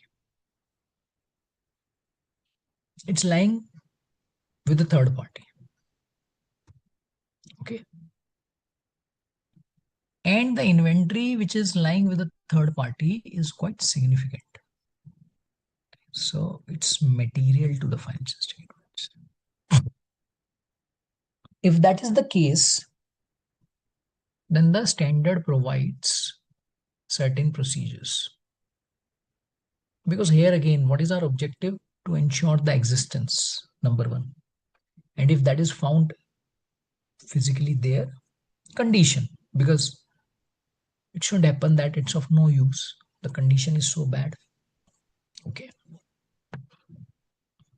So the auditor will request for confirmation from the third party as to the quantities and condition of inventory held on behalf of the entity. Perform inspection or other audit procedures appropriate in the circumstances. It further states that where the information is obtained that raises doubt about the integrity and objectivity of the third party, which is the scenario right now, the auditor may consider it appropriate to perform other audit procedures instead of or in addition to confirmation with the third party. Now, what are the examples of those other audit procedures? They include attending or arranging for another auditor to attend, third parties physical counting of inventory if practicable,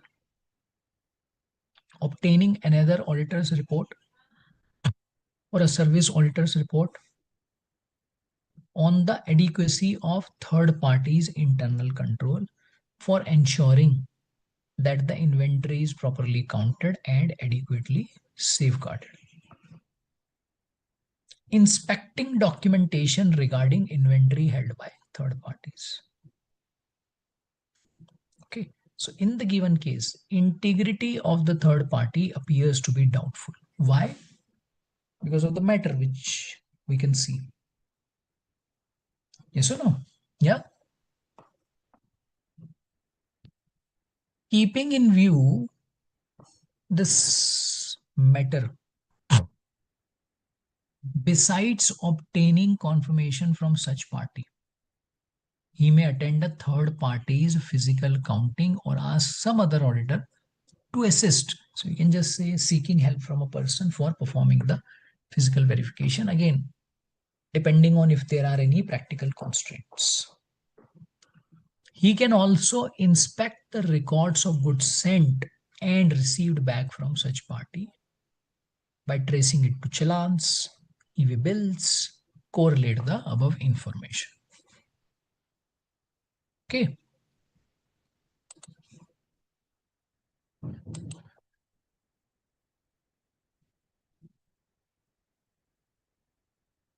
All right, so let's move on to the next one.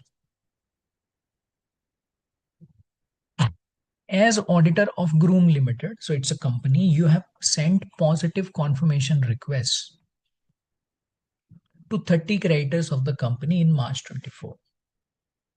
Okay, so the size sample is given to you.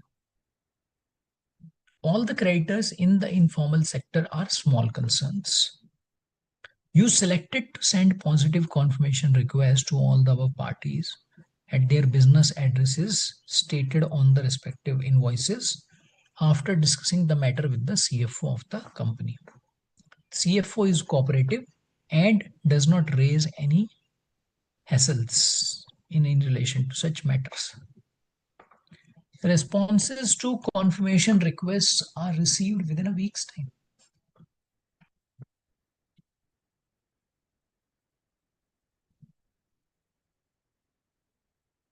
Your article assistant informs that out of 30 creditors, GST registrations of 25 creditors have been cancelled during the year. He further informs that there are no fresh registrations pertaining to these PANs. Means the registration is cancelled and it's not been revived. How would you proceed to deal with this situation? Yes, over to you. Any thoughts?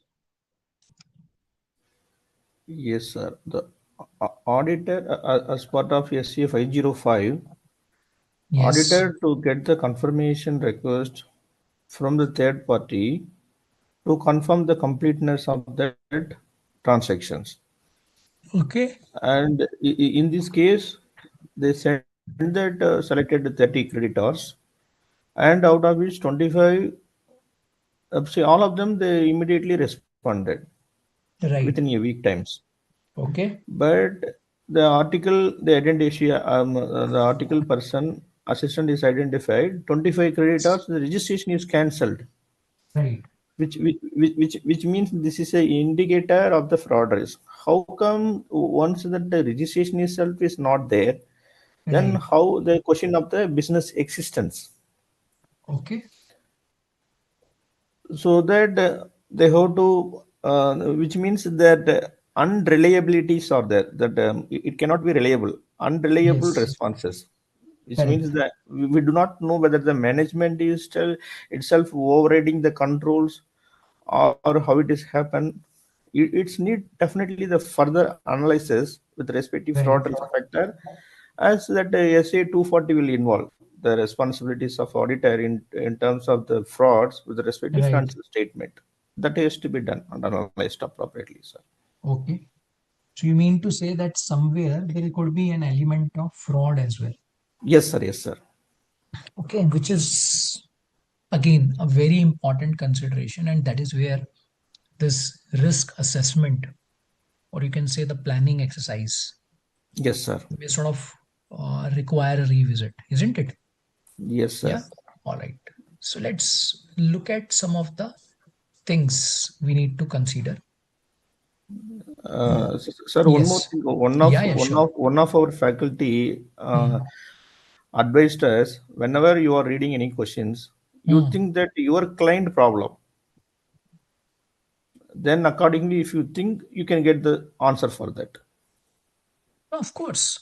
See, all of these questions actually, okay, the way your examination is structured now and the expectation out of you, particularly at this level, is that you are exposed to the real case scenarios, or you can say real life scenarios.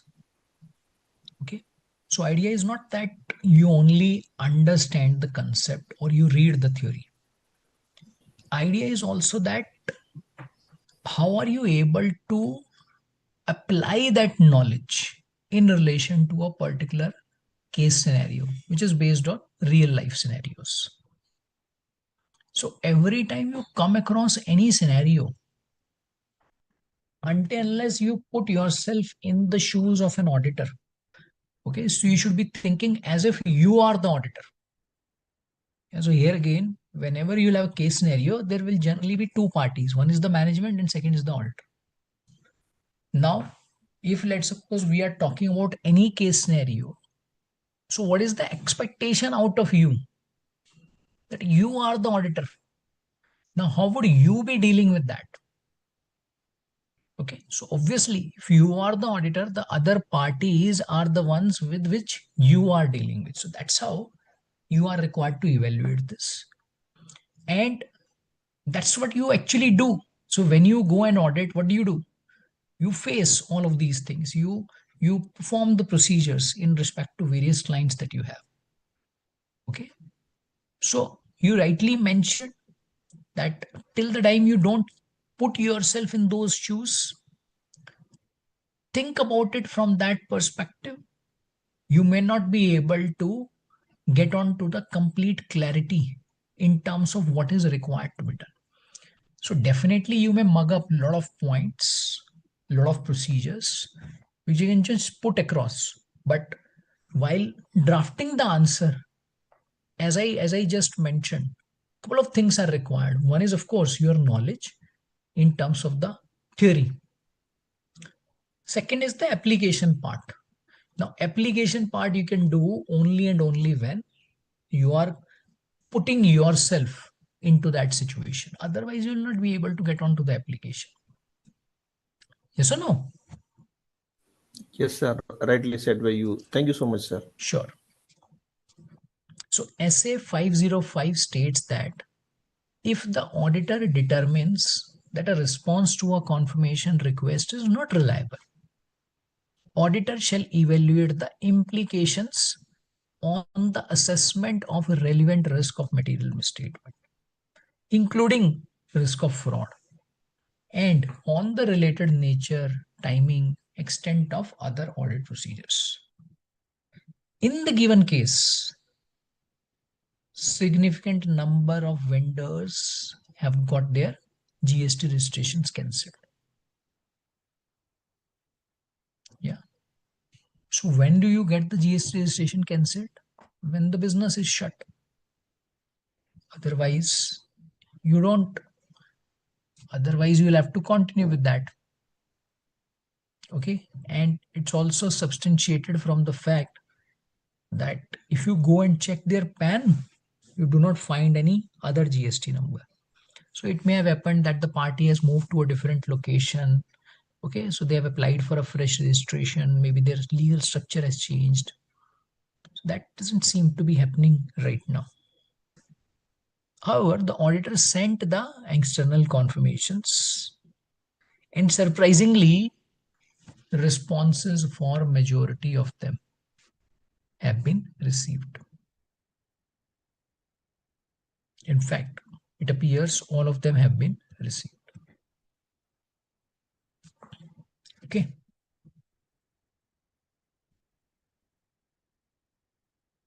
Now, there comes the problem. See, if you look at this process of external confirmation, be it any type of party which is involved, and irrespective of the size of the organization, whether it is small, large, generally what will happen? All the parties will never respond. Okay. You will rarely see a situation that all the parties have responded. See, if the company is dealing with only one or two parties, okay, many a times what may happen is company has got only one customer. So for example, if you look at these OMCs of Maruti, so they have got Maruti as a customer. That's it. So therein you need to obtain a confirmation from only one party. So therein you can say that yes, I have obtained, but the number of parties are very low. But otherwise, when you are dealing with multiple parties, so practically it will be rare that you receive confirmations from all. And even if you receive confirmations from all, it will require a lot of coordination and reminders. But in the given case, what do you find?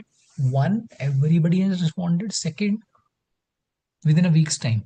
So it raises questions on the reliability of the responses.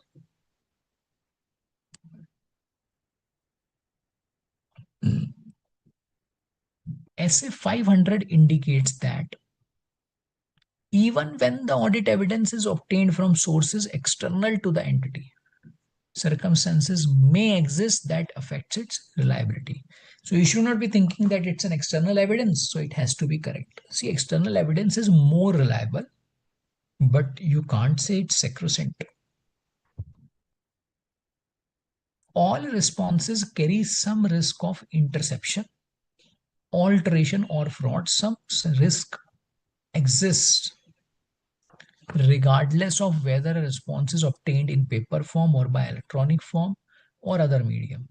Factors that may indicate doubts about reliability of the response include: was the response received by the auditor indirectly or appeared not to come from originally intended confirming party? Means there is somebody else who is confirming that. So it's a kind of fraud which is happening. Keeping in view the circumstances described in the case scenario, there is a risk that the response has not come from the party to whom the confirmation letters have been sent. Unreliable responses may indicate a fraud risk, which auditor will have to evaluate. And accordingly, auditor will have to design the procedures for that. Okay. So let's look at the next one. CAM Hussain is appointed as auditor of a firm for the financial year 23-24 on 31st July 23. Accounts of the firm were unaudited in the year 22-23. Firm had material inventories reflected in its financial statements as on the balance sheet date 31st March 23. Okay.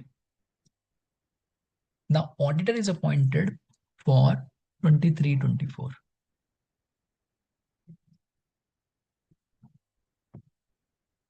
He is performing audit procedures, including attending physical inventory count as at 31st March 24. However, there is a lingering doubt about what? Opening inventory is reflected in the financial statements. Does there exist any responsibility on his part in such a situation? What do you think? Over to you. Yes, sir. Definitely, there is a Okay. responsibilities. What is that? As per ACA 510, that initial audit engagement and opening balance, which is Okay. talks about, Very good. which is talk about the Hmm. auditor should get sufficient and appropriate audit evidence Hmm. about that opening balance, and that opening balance only it's carried down to the current period. Is there Okay. any content misstatement that materially affect that Hmm. current period? He has to verify that. Right.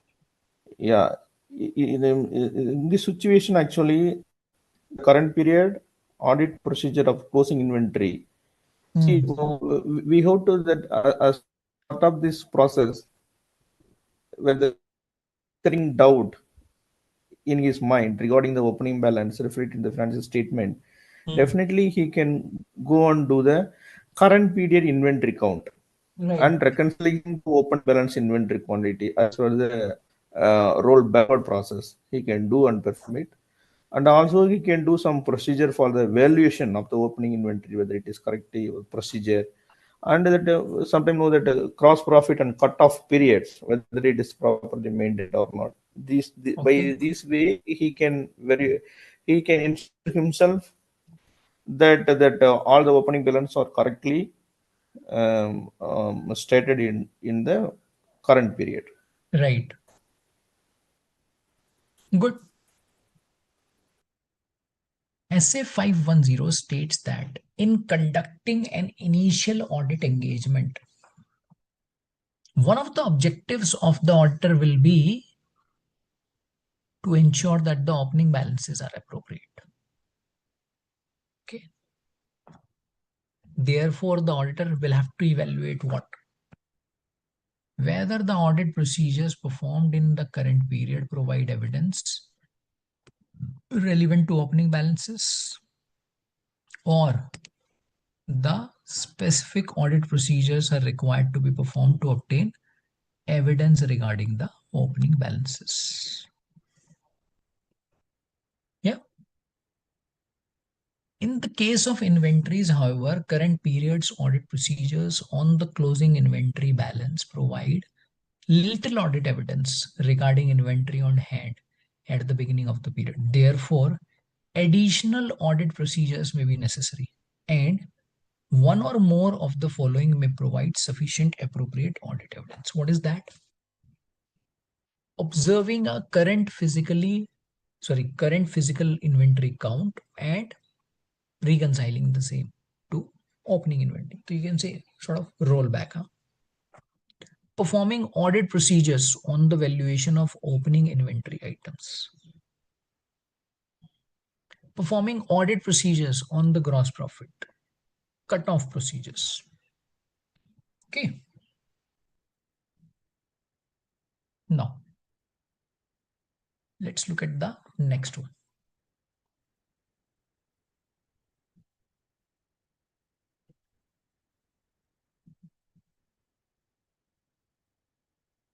See, Ritesh has drawn some samples. Okay. So it's the audit of a manufacturing company and for the testing of controls as well as test of details.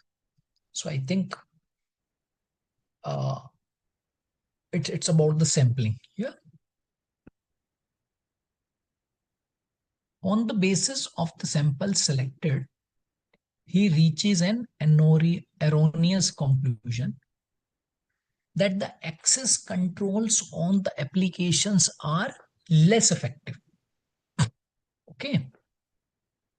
Further, on the basis of samples selected, he concludes erroneously that work in progress inventories amounting to rupees 5 crore in the financial statements are materially misstated. Outlining the above risk involved, discuss how it is going to affect his audit of the company. Yes. Any thoughts you'd like to share on this? Yes, sir. Definitely, Yes. it will impact that audit Okay. since there is a sampling risk is involved in this matter, and also that the auditor is arrived at conclusion erroneously. They're stating that the sample selected. Hmm. See, in this case, I believe that the test of control and the Yes. test of details Yes. to be definitely to deep dive into the matter and to find out what is the material misstatement exist in this fact, Right. and also I could see there is a weakness in that Okay. system that Okay. and the access control, that Hmm. access control, it seems to be application are less effective in this case. Right. There is a possibility of changing the value and all these things are there. They can put some audit trial in this case Hmm. when there is a weakness is in the access control. It has to be Hmm. access control also to be strengthened. But they can auditor can advise that these deficiencies also Hmm. when they're discussing with the those charged with governance. Hmm. Yeah, this is what I feel, sir. All right. Great. Sure. So now let's look at this. The described risk is the sampling risk. It's a risk that the auditor's conclusions based on the sample may be different from the conclusion if the entire population were subjected to same audit procedure, which is not going to happen, isn't it? So in the given case, the auditor has arrived at erroneous conclusions on the basis of samples selected. In the case of test of controls, he has concluded that access controls are less effective than they actually are.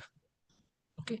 So in the case of test of details, he has concluded erroneously that a material misstatement exists when in fact it does not.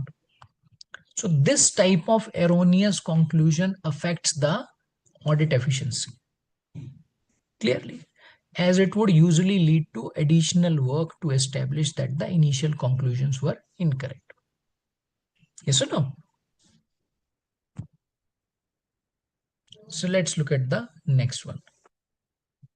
Living Well Private Limited is engaged in the manufacturing and export of floor coverings. Such products are labor intensive and do not require much capital investment in the machinery. Company has no plans to diversify in the other product lines. So there's no such plan. Its directors are also holding significant interest in another company, My Living Private Limited. Okay, so at times when you have this information, just be careful. So there are two companies. One is Living Well Private Limited, which seems to be the reporting entity. Second is My Living Private Limited. Okay, which seems to be the related party. I'm not saying it's a related party, seems. Okay, and this other company, they are engaged in manufacturing of blankets. And the reporting entity, they are involved in manufacturing and export of floor coverings. So the nature of business of two parties is different. During the audit of My Living Private Limited, now we are talking about this.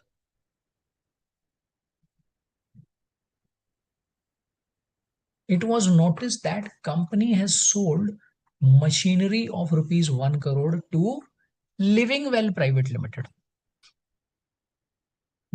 Transaction has been done at normal market rates. How do you view the above transaction as the auditor of My Living Private? Now, can you see the reporting entity is different? So we thought it's Living Well, but actually, what is the reporting entity? My Living Private Limited. Yes, your thought.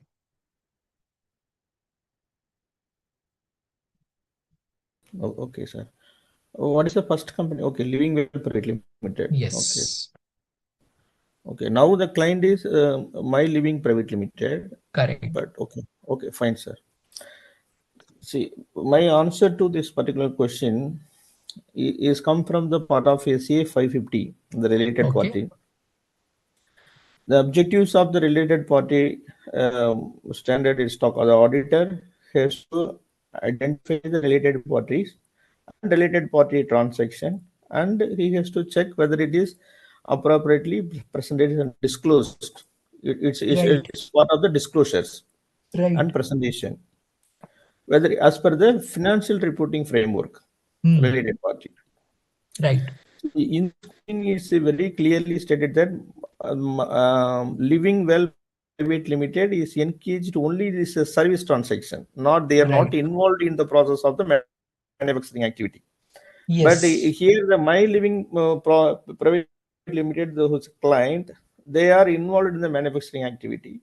But Okay. why they sold that machinery to that service providing company? Since it's a related party, Hmm. also we need to see whether so why I'm saying it is a related party is director are also holding significant interest. That is Right, the reason I'm saying that it is a related party transaction. Significant right, interest means it's a various standards and the auditing standards and so on in the SEBI LOD are also defined so many matters on this. But right. however, it's related party relationship established here on this since it's having the significant interest. So the thing is that auditor definitely look into the reason that what is the rationale behind this particular transaction. Yes, Even though it is a arm's length price or something else, but there is no need for them to have such a machinery to that point. right. definitely it's the indicator of the fraud risk factor, I feel, sir. Okay, Okay, thank you. That's what. This is sure. what I feel. Yeah. Sure. So let's look at this in respect of significantly related party transactions outside the normal course of business of an entity. As per SA 550, auditor will evaluate the business rationale or lack thereof in respect of the transactions which may have been entered into to indulge in fraudulent financial reporting or conceal misappropriate. Means if there is anything around the fraud, auditor has to seek to understand the business rationale of such a transaction from a related party's perspective. It would help him understand economic reality of such a transaction and why it was carried out. Right? In the given situation, there is no primary rationale for such a transaction. Living Well Private Limited, if you look at the business, does not manufacture blankets. And purchase of part of old machinery pertaining to blanket manufacturing. Question rises, why would the company purchase that? Yeah, business rationale is not seen.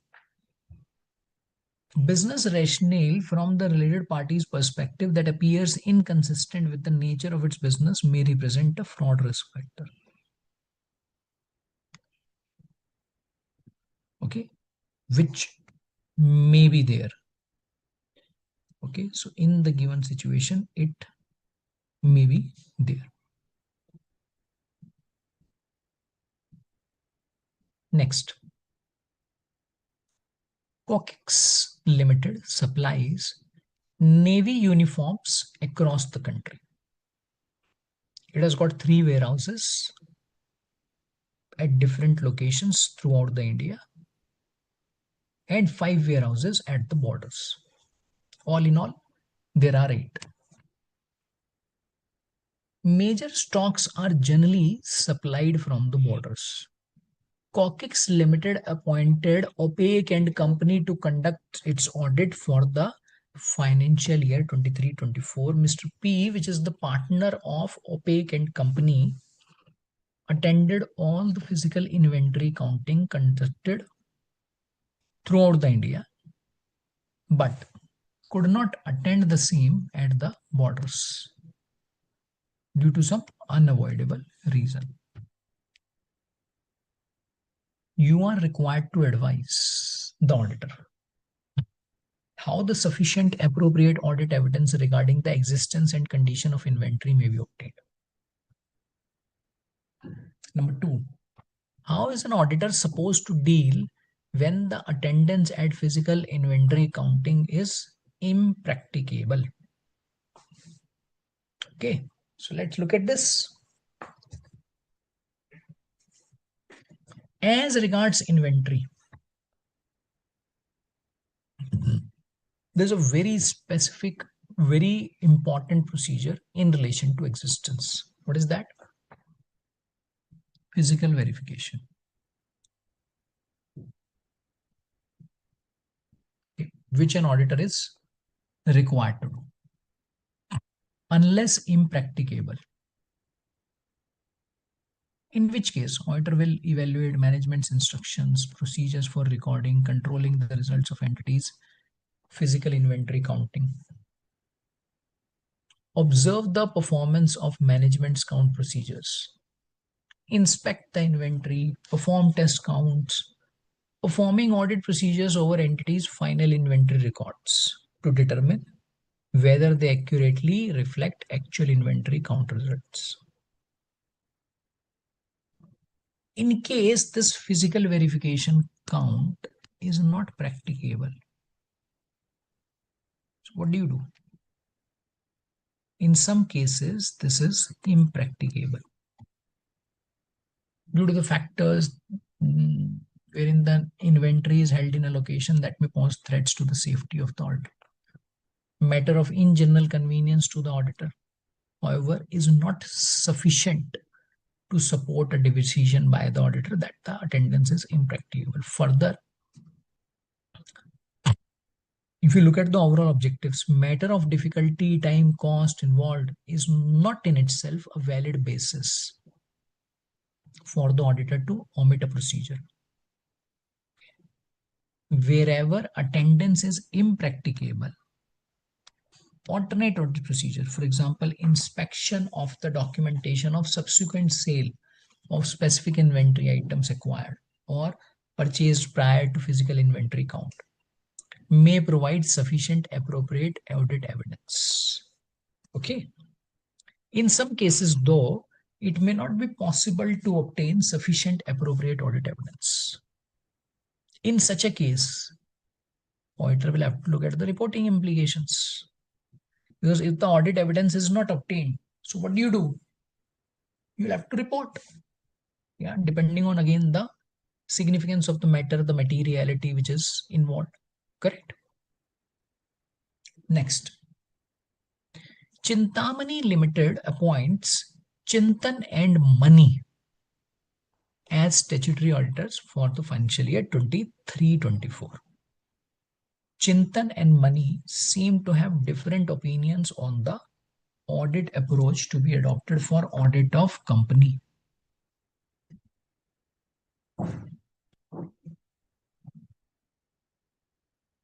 Money is of the opinion 100% checking is not required and they can rely on audit sampling techniques. Chintan is concerned that whether the use of sampling has provided a reasonable basis. You are required to guide Chintan about his role if audit sampling has not provided a reasonable basis. Okay. In the given scenario, auditing standard is included in the question itself. Yes. Any thoughts?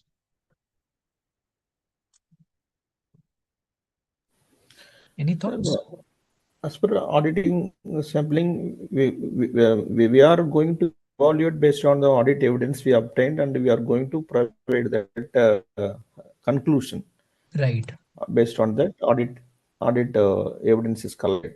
Yes. And also the sampling, definitely the auditor need to evaluate the result of the outcome of the samples. And the reasonable and conclusion and the population wherever he involved selected.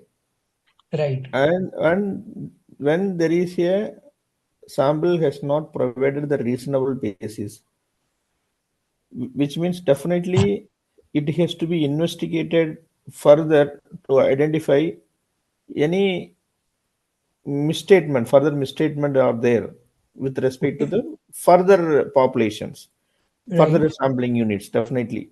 Yes.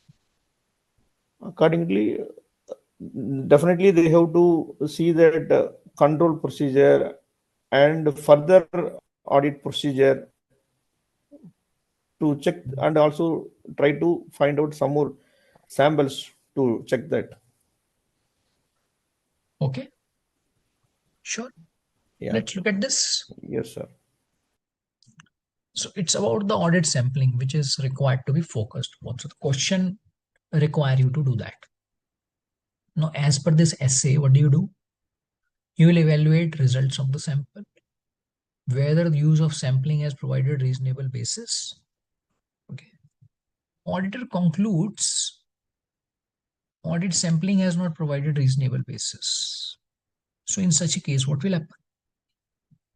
Auditor may request the management to investigate the misstatements that have been identified and potential for further misstatements.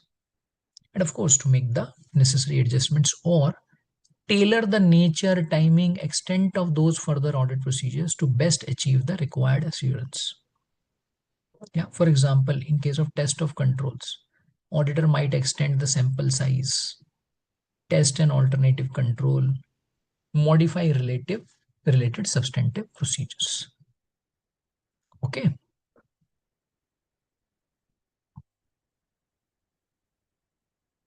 So So we'll continue with some more questions, but I think we can also pick up something from RTP now. Just give me a minute.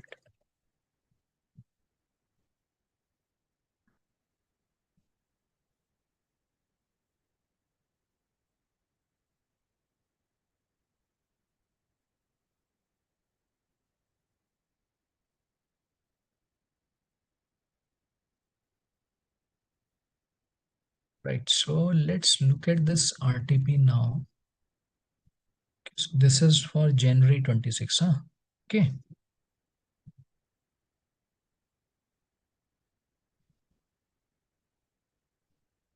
During the statutory audit of Nature Care Limited, CA Vigilant has planned to attend the physical inventory count of the company.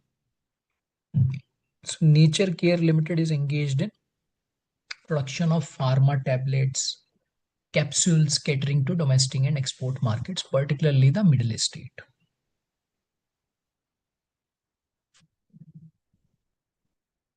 Manufacturing facility of the company is spread over 15 acres in the industrial area. So that is Delhi. Raw materials such as powders and chemicals are stored in sacks and drums, while the WIP and finished goods are stored in production and warehouse areas. Company produces three major product lines: Healfast, that is domestic; MediPlus, domestic; Global Care, export. Process of production involves weighing, blending, granulation, tablet processing, coating, packaging, quality testing using various automated machines. Okay. Now, company's management has provided a set of instructions for conducting and recording the inventory count as well. So let's go through that. Physical inventory count to be supervised by warehouse in charge.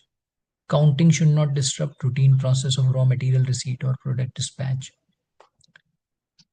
Team of 4 members each are to count raw material, WIP, finished goods. Quantities of material in drums to be estimated based on drum capacity. Quantities of WIP to be estimated considering overall plant capacity. Responsible officer should ensure all the areas have been counted. Now, before attending the physical inventory count, evaluate the management's instructions provided to CA Vigilant. Suggest modifications, additions, or deletions to ensure an effective and reliable counting process. Okay. Over to you. Any thoughts? Yes. Any thoughts on this?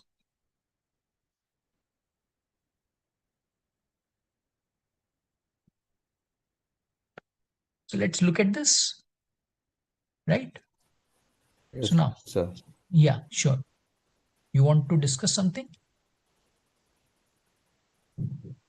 Yes, sir. Yeah, Before attending the physical count, that definitely that the auditor has to see what is the inventory record mechanism they are following, how right, that process flow, how that internal control is defined with respect to recording the inventory, right. and what is the frequency of the inventory counting, Hmm, and whether it is delegation of authorities or segregation of duties, whether it's properly maintained, or right. safeguarding the assets.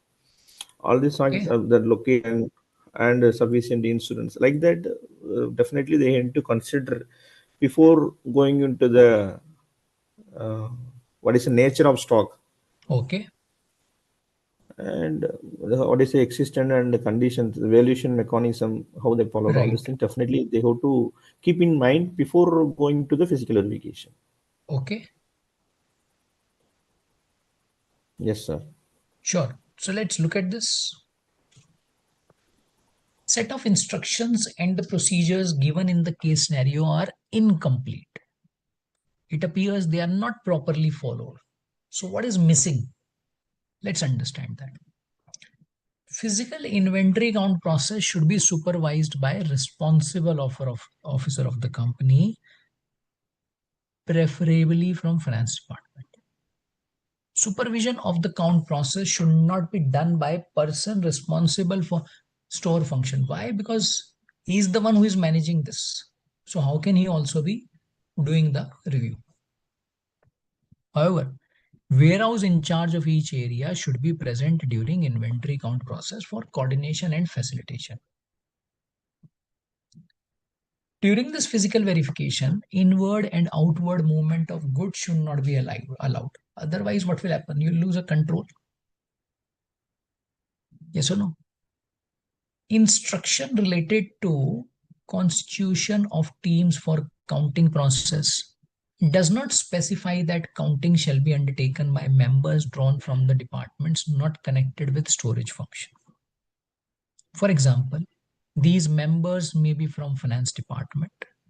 Further, within each team, duties should be fixed separately for counting and recording on serially numbered count sheets. It is nowhere stated that once counting in an area is complete, certain distinctive marks or tags are required to be put. Count sheets should contain description of products in accordance with inventory records of the company. Management's instructions are silent about how the team members would proceed with their work. Team members should be provided with layout plans for different sections, storage areas, so that all areas are covered. Powders in sacks should be counted bag by bag using the standard weight per sack for calculation and quantities.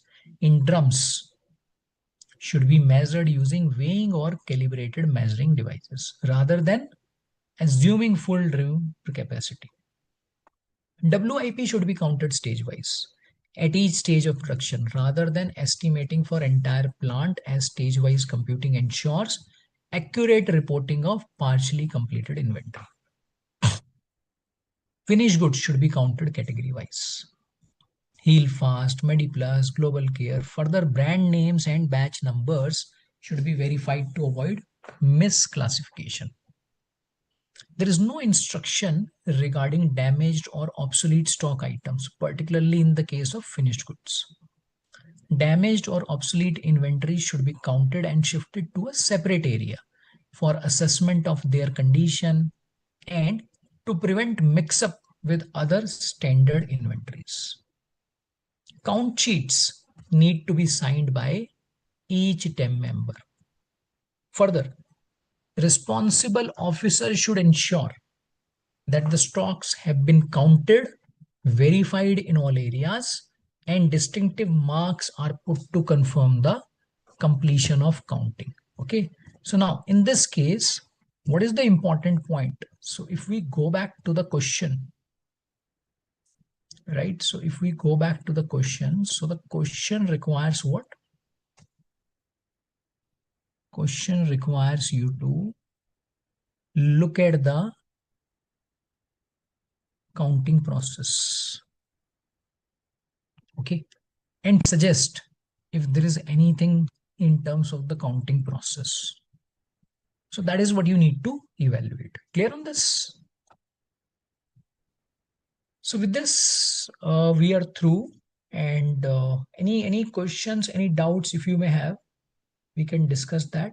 Otherwise, we can just wind up our discussion.